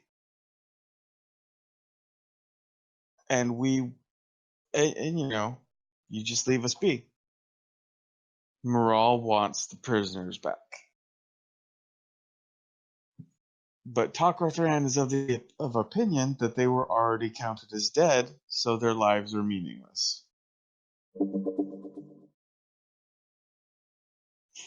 There's disagreements about philosophy between the Federation and the Raktathran, and then Moral gives a signal, and Josh shoots him in the back. The phaser was on stun, but no, like Yes, I know. at that point, like the discussion actually kind of broke down. It was obvious that neither side was going to budge. That they were in an impasse and kind of a standoff. And Jimmy, didn't you say something about the other sign was moving closer? No. No? The other two life sides had backed off. Okay. Well, we didn't know But that. it was just the fact that there was an impasse because the debates were going round and round, and there was no way that Takrathran was going to surrender the prisoners, and there was no way that Moral was going to leave without the prisoners. So he gets shot in the back.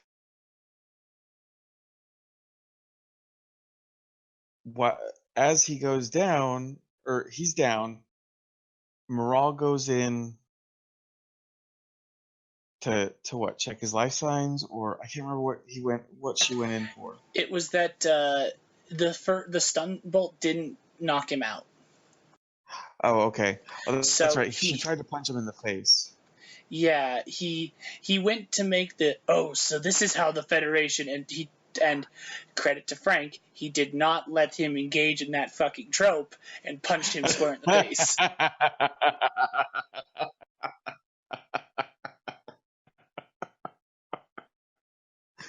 Fuck off, trope monster.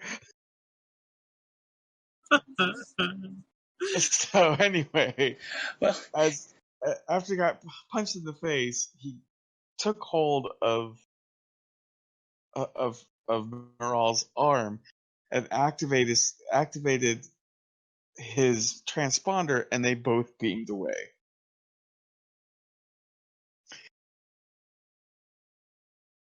At which point, Darby, in his second and only wonderful engineering roles, gathers up the communicators. Oh, what's up? We have to be specific on this. This is the first and only time Darby has successfully engineered his way out of a problem. Oh, that's true. Sorry, not Darby. Chazine. Chazine actually engineered himself into a problem several times. This is the first time he's actually worked his way out of it. So he managed to gather everyone's comm badges and worked out some sort of subspace relay that could penetrate the jamming signal to get through to the Tempest, at which point they are beamed to the Tempest. Because the Tempest has landed on the planet. At which point, Shazine is relieved of duty. Because, Che is he relieved of shot duty. somebody in the back. Yes, he did. Throughout all of this, because of this whole thing, Che's been suddenly having, like, PTSD attacks. Because he never fully got over what happened in the whole, during the loss of the Potemkin. So he's now starting to have flashbacks and little PTSD attacks. So, at which point, the chief of security also asks for to be relieved of duty for reasons that were never really explained in character, but out of character, she is a faithful Bajoran, and the whole procedure of Moral signaling for Che in her brain to shoot him in the back questioned her whole thinking about how Starfleet is. So she was going through her own mental issues. So, for the away team, Josh is playing the next supporting character, Lieutenant Bison, the acting chief of security.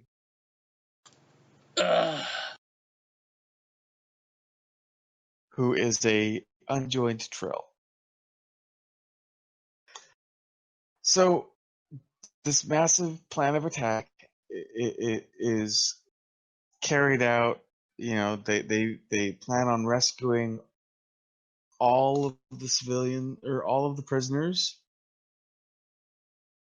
and they are they're bringing along the doctor, another unjoined Trill, whose name was Sozin. I say was, you'll find out here in a minute.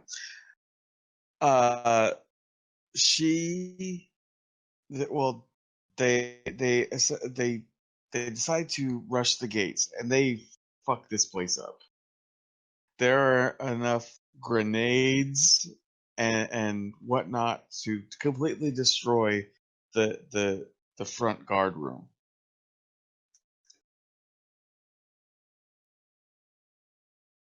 But during this assault, one of the Rakithran gets a lucky shot and essentially shoots the doctor in the face.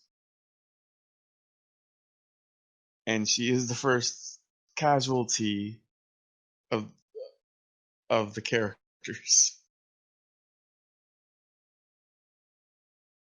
So they ultimately they rescue those people and go down into the core or the control pit, the main operations of the facility. Because why did you go there? Because you needed access to the shield, right? Yeah, we have to deactivate the shield, I believe. And why did you guys need to go down into the control pit? Oh, that's right. The prisoners had Cortex bombs. Yes, they had Cortex bombs, and we needed to deactivate them, or else anyone who left the facility is going to have their head explode. Right. So Suicide Squad style. So anyway, they go down there. There are a few Rakithran and Talkrithran. At which point there is a bit of a standoff. I think one of the Rakithran attacked one of the security guys. No, there's to put it easily. In the command pit, there was Talker Thran, there was a female Thran. I can't remember her name. Like she had a different name than Takra, and there was Thran was her name was Zevrakos.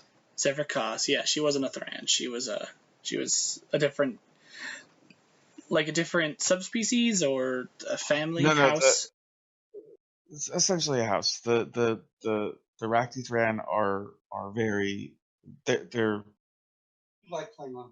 yeah, they're dynasties. They're families. So the most dominant dynasty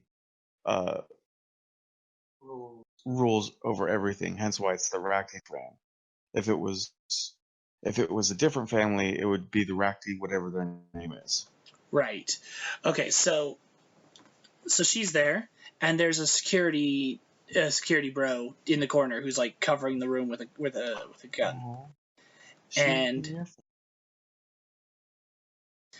And so, like, while we're having this Mexican standoff in this command pit,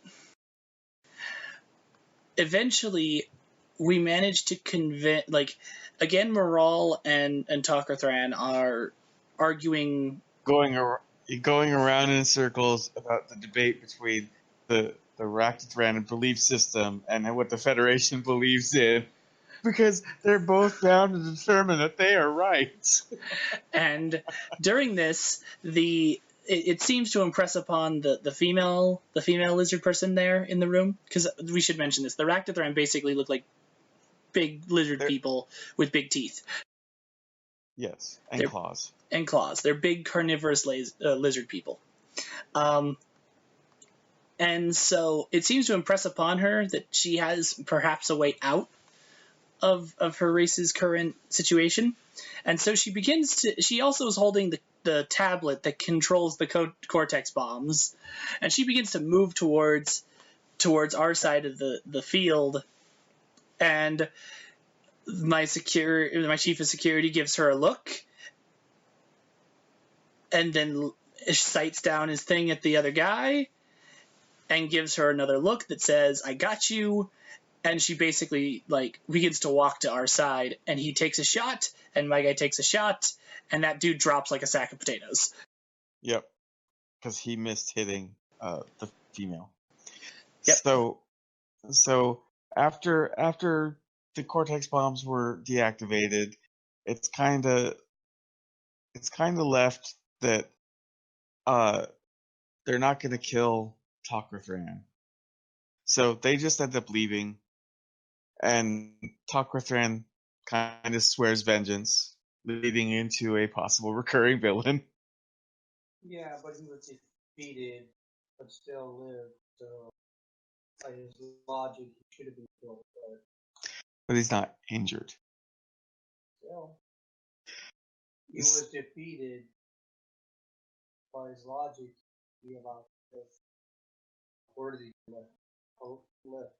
He left alive. Okay, we're not going to go into this whole circular argument again. That was her point. She was proving his logic wrong. She doesn't have to kill him. No, you were trying to supplant. You were trying to implant your Klingon version of honor into the Rakithran belief system, which is completely different. Man, what are you doing?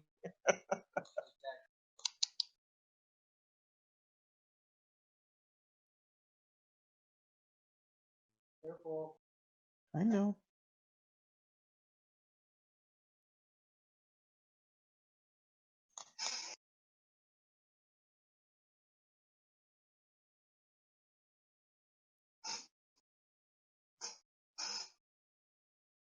So that was the end of that adventure.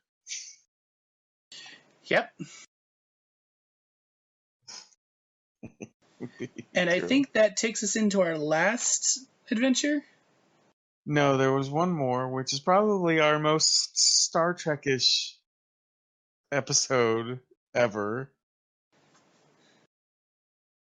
That was the one session one where it was where the Tempest is technically like it's supposed to be a technological test bed.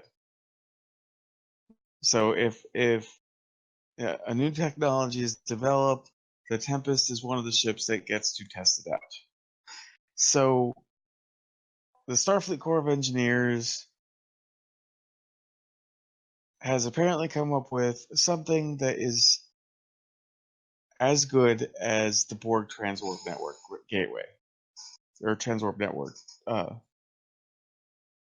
so they they take on a team of engineers and this obnoxious scientist because every one of these episodes like that has to have an obnoxious scientist.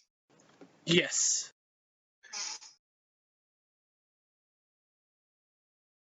And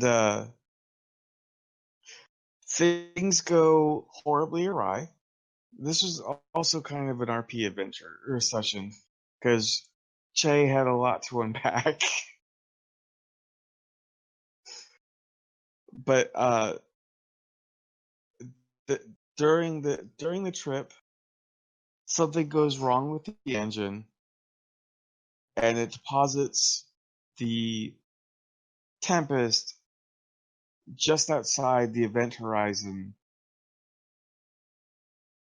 of a black hole.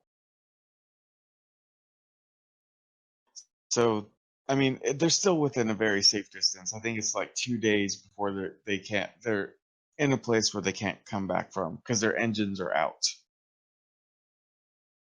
And there's this mad dash to go through it or to try and fix the problem, but the scientist is not letting them anywhere near the device. And I'm trying to think, was there really anything else that was going on?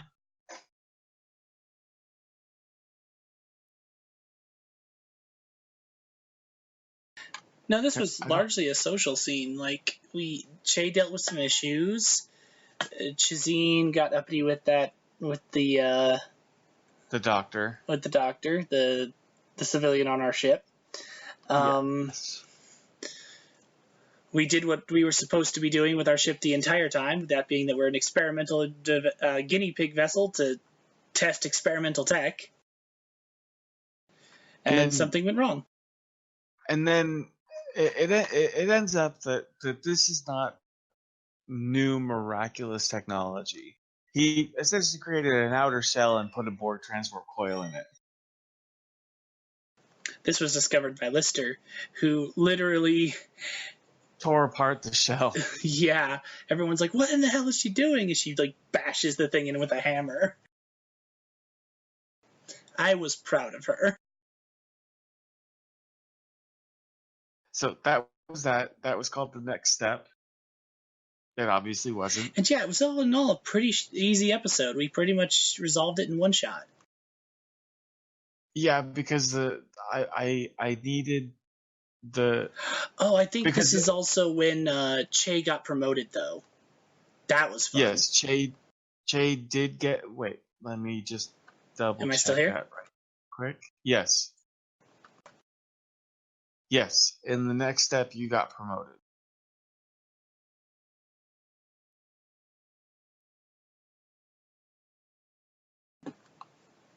Well, now. Well, now what? I came unplugged. I wonder if that means that my desktop audio stops playing, or if that'll come through in recording. So. But yeah, wasn't this the episode where Che gets promoted? Yes. Yeah, Che got promoted to lieutenant junior grade. And literally got chewed out by a ton while he got promoted, and didn't feel like he deserved the promotion because he just shot a guy in the back.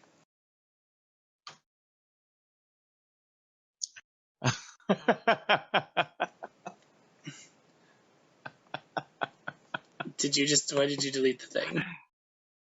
Because I was gonna load up the main thing of... Did I save it? Please tell me I saved it. You might have saved it. He probably didn't save it. Anyway, so yeah, that was the big event that happened, is that I got a promotion.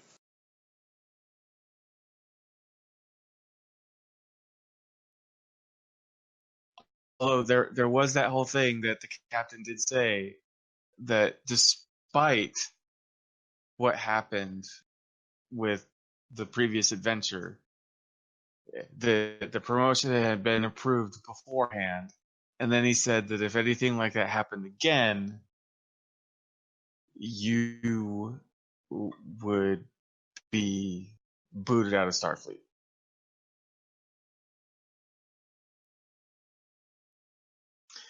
So no more shooting people in the back. There were reprimands for Morale as well. But it was more, it wasn't like an official reprimand, it was basically the captain just chewing her out. And we got a JAG officer assigned to the ship. I thought he joined the episode before. No, he joined this one. This is when we actually had time after the Ractithran Okay. to have the personnel change over. He came over with the civilian scientist. Oh, I did forget to mention that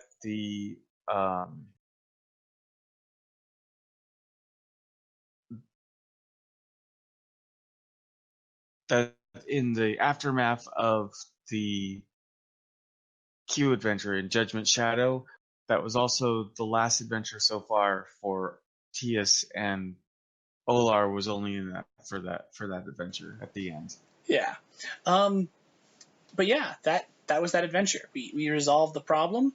We discovered his mistakes in using using Borg technology that would have brought Borg on this ship like flies, and yeah, we moved on to the next adventure.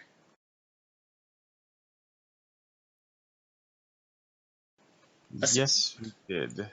This was the last adventure of our little pre-season. Yes. So Emily, you only have to endure a little more. I'm sorry. What? This has taken a lot longer than I thought it would, but it's okay. Well, we're kind of going into details. Yes. But yeah, the last adventure, what was it called? Well, it was tentatively titled "Line in the Sand," but I changed it to "Ties of Blood and Water." Because this one had a lot, didn't it? Well, yeah, because it was the morale centric adventure.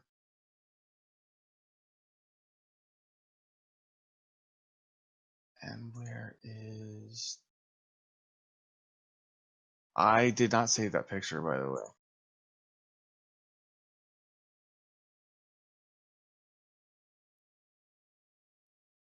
So I'm going through and trying to find out if I can find it again.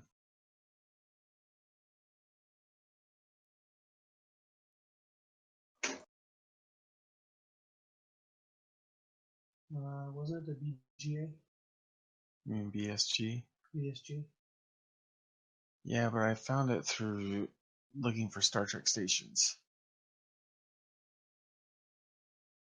I mean, I can try and look for it.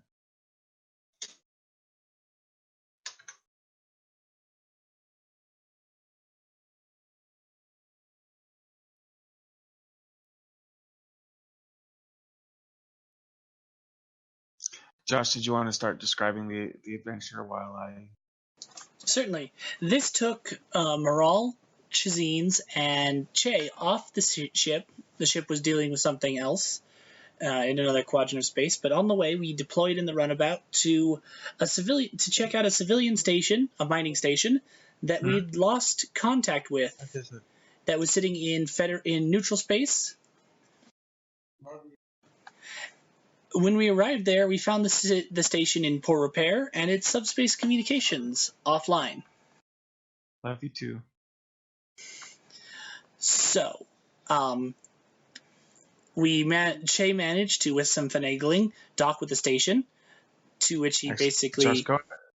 Josh, go ahead and continue. I found the image, but I need to prep my dinner, so I'll be right back. No problem. So while Shay managed to dock it with the station, with comments of, this is obviously why we don't make them this way anymore, and we entered in to find that the station was basically supposed to be about 100 or so people. There were about 30 on deck, I think it was something like that. They'd suffered a lot of loss of life, and their communications were out. Most of their weapons were out. Their shields were out. And basically martial law had been declared. Upon meeting certain members of the station, individuals equipped with chemical propulsion guns, just normal rifles basically, we find out that they've basically been being raided by Klingons.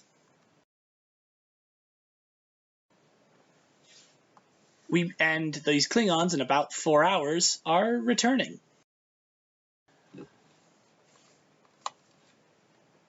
We can't get a hold of our ship for the same reasons that they can't. Or at least any message and response would take about 4 hours. So we're on our own in this regard. We commence a mad dash, fixing parts of the station, getting power back up, getting shields back online, and readying my runabout for combat. Oh, combat.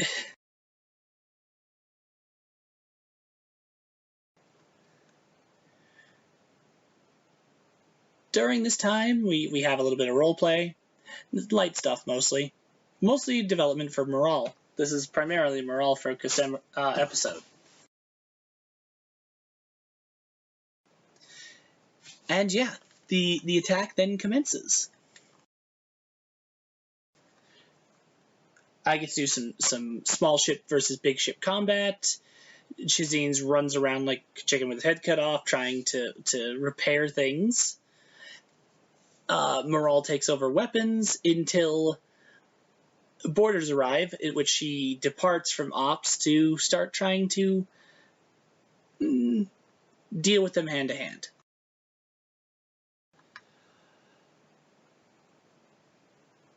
There's a lot of the stuff that Morale's dealing with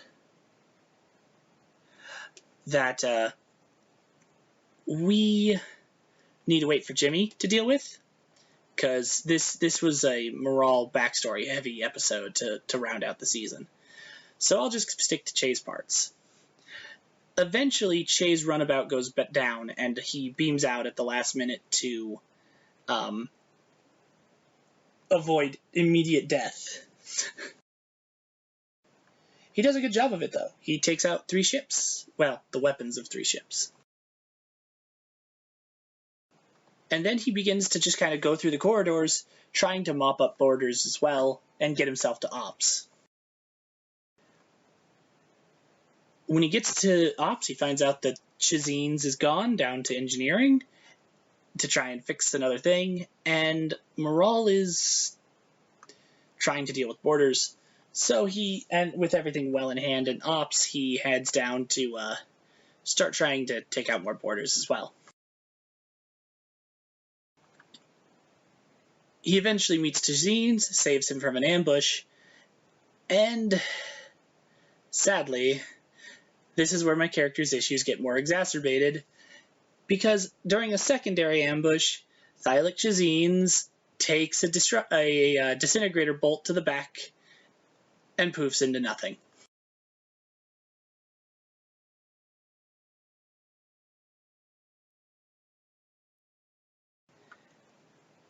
And I think that takes us to the morale-focused part of the episode, which we need Jimmy for. So Emily, thoughts so far? No. Nah. I got nothing.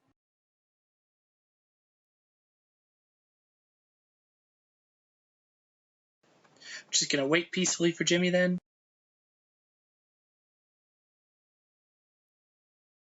I guess.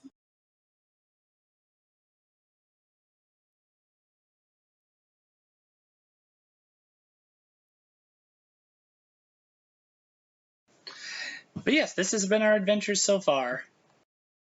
And they've taken far longer to recap than I thought. Well, I mean, guess that's kind of how it goes. Sometimes.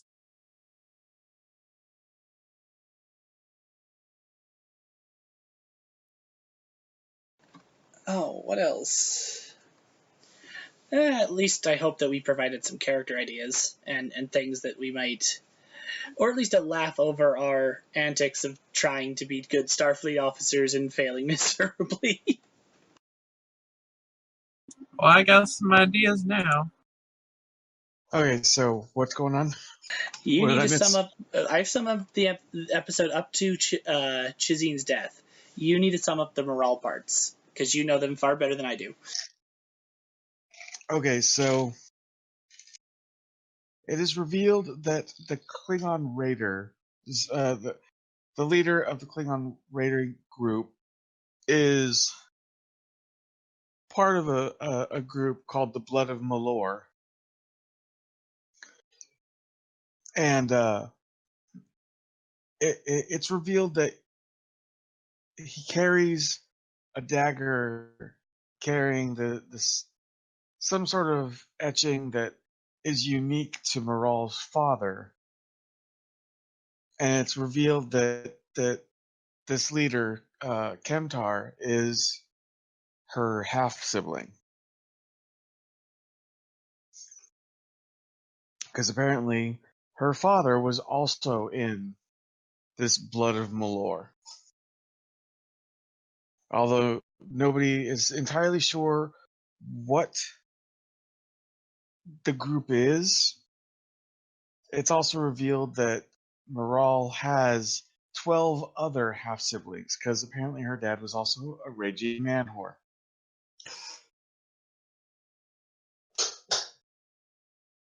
So Wait, okay. But which one was Nobi then? Morale. I forgot. the mother was the Denobula. Oh, then that is something of a surprise. Yeah. But at some point, her father had left the Blood of Malor and met Moral's mother, because all of the half siblings are older than Moral is. But so did you already go through the starship combat and everything else? Yep, we got that. Even the evacuation? Oh no, the evac thing. Yeah, we evacuated the station on a set of mining skiffs, so that the entire station was evacuated except for those that would be ready to fight. No, but did you mention the Maelstrom and leaving the station evacuated on their ship? No, I hadn't gotten to Oh, that okay. because that was the end of the episode, wasn't it? Yeah, that was the end. Yep. So there's you got to them boarding the station, obviously, because you covered Shazine's death. Yes. And then I think that was pretty much it. Kemtar, much like Takothran, was left behind because Moral couldn't bring herself to imprison Blood. Right? She, by rights, what it came down to is, by Federation standards, she wanted to, and she has to, but told her that there was a bigger force en route. Right. So they ended up leaving because there was a much larger force because the other siblings were coming. So he basically said it'd be best if you left me behind. She died. Yeah, so he essentially said it would be better if you left me behind, because I'm not sure if you heard any of that. Because there's a larger invasion force, and they'll only hunt you down and kill you if you take me prisoner. So Moral left him there, and they were picked up by another Starfleet ship that was responding to the distress call that was made after they repaired the subspace relay. Well, she left him there with, after briefing the captain. Okay, so yeah, the captain agreed with the whole leaving them there, because I forgot she outranked Moral. So,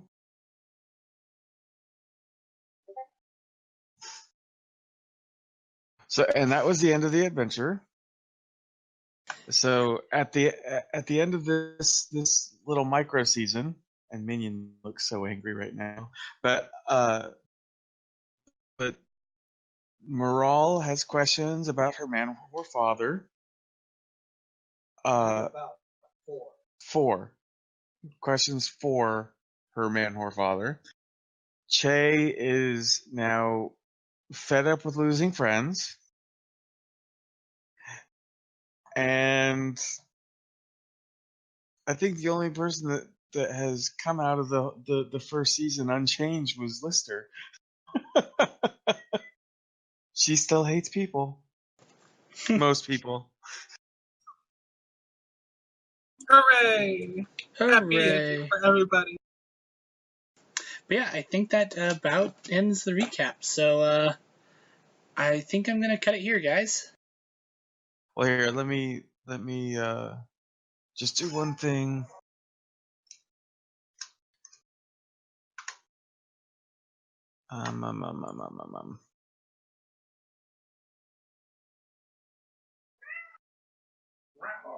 Hey, Josh, can you erase those scribbles? I cannot. Those are Emily's scribbles. Emily, You, however, can erase those scribbles because you're GM. how do I do that? Just go up to the pointer and select them, and then hit delete. Oh, I fixed it. okay, thank you. Because I just wanted to show the station. Because I actually saved the picture this time, and I want to keep it. Hooray! Make a map of it.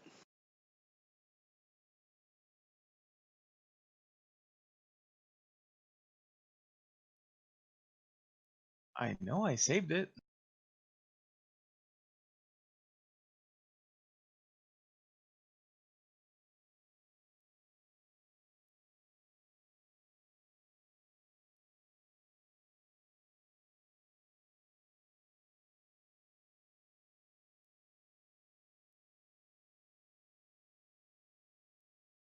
Okay, it's yeah. Choose a file.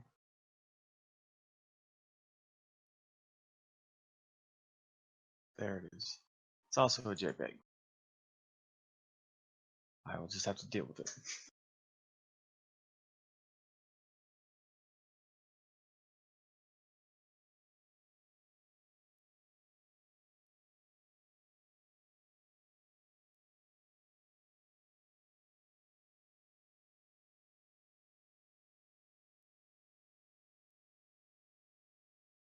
Where did it go?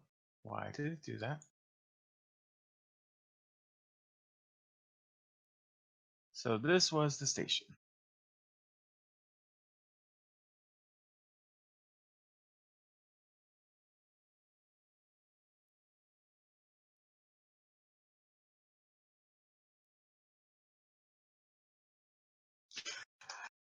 Okay, so that was the recap.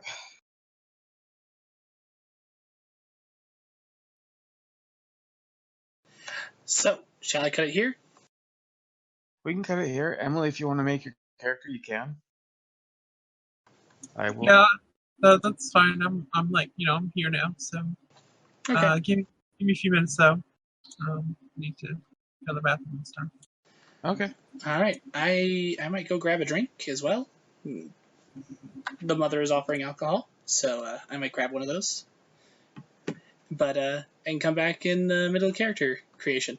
So, The mother is offering alcohol. hey, my parents are kind of rad. Anyway, so yeah, cutting it here. Say goodnight, everyone. Good night. Bye.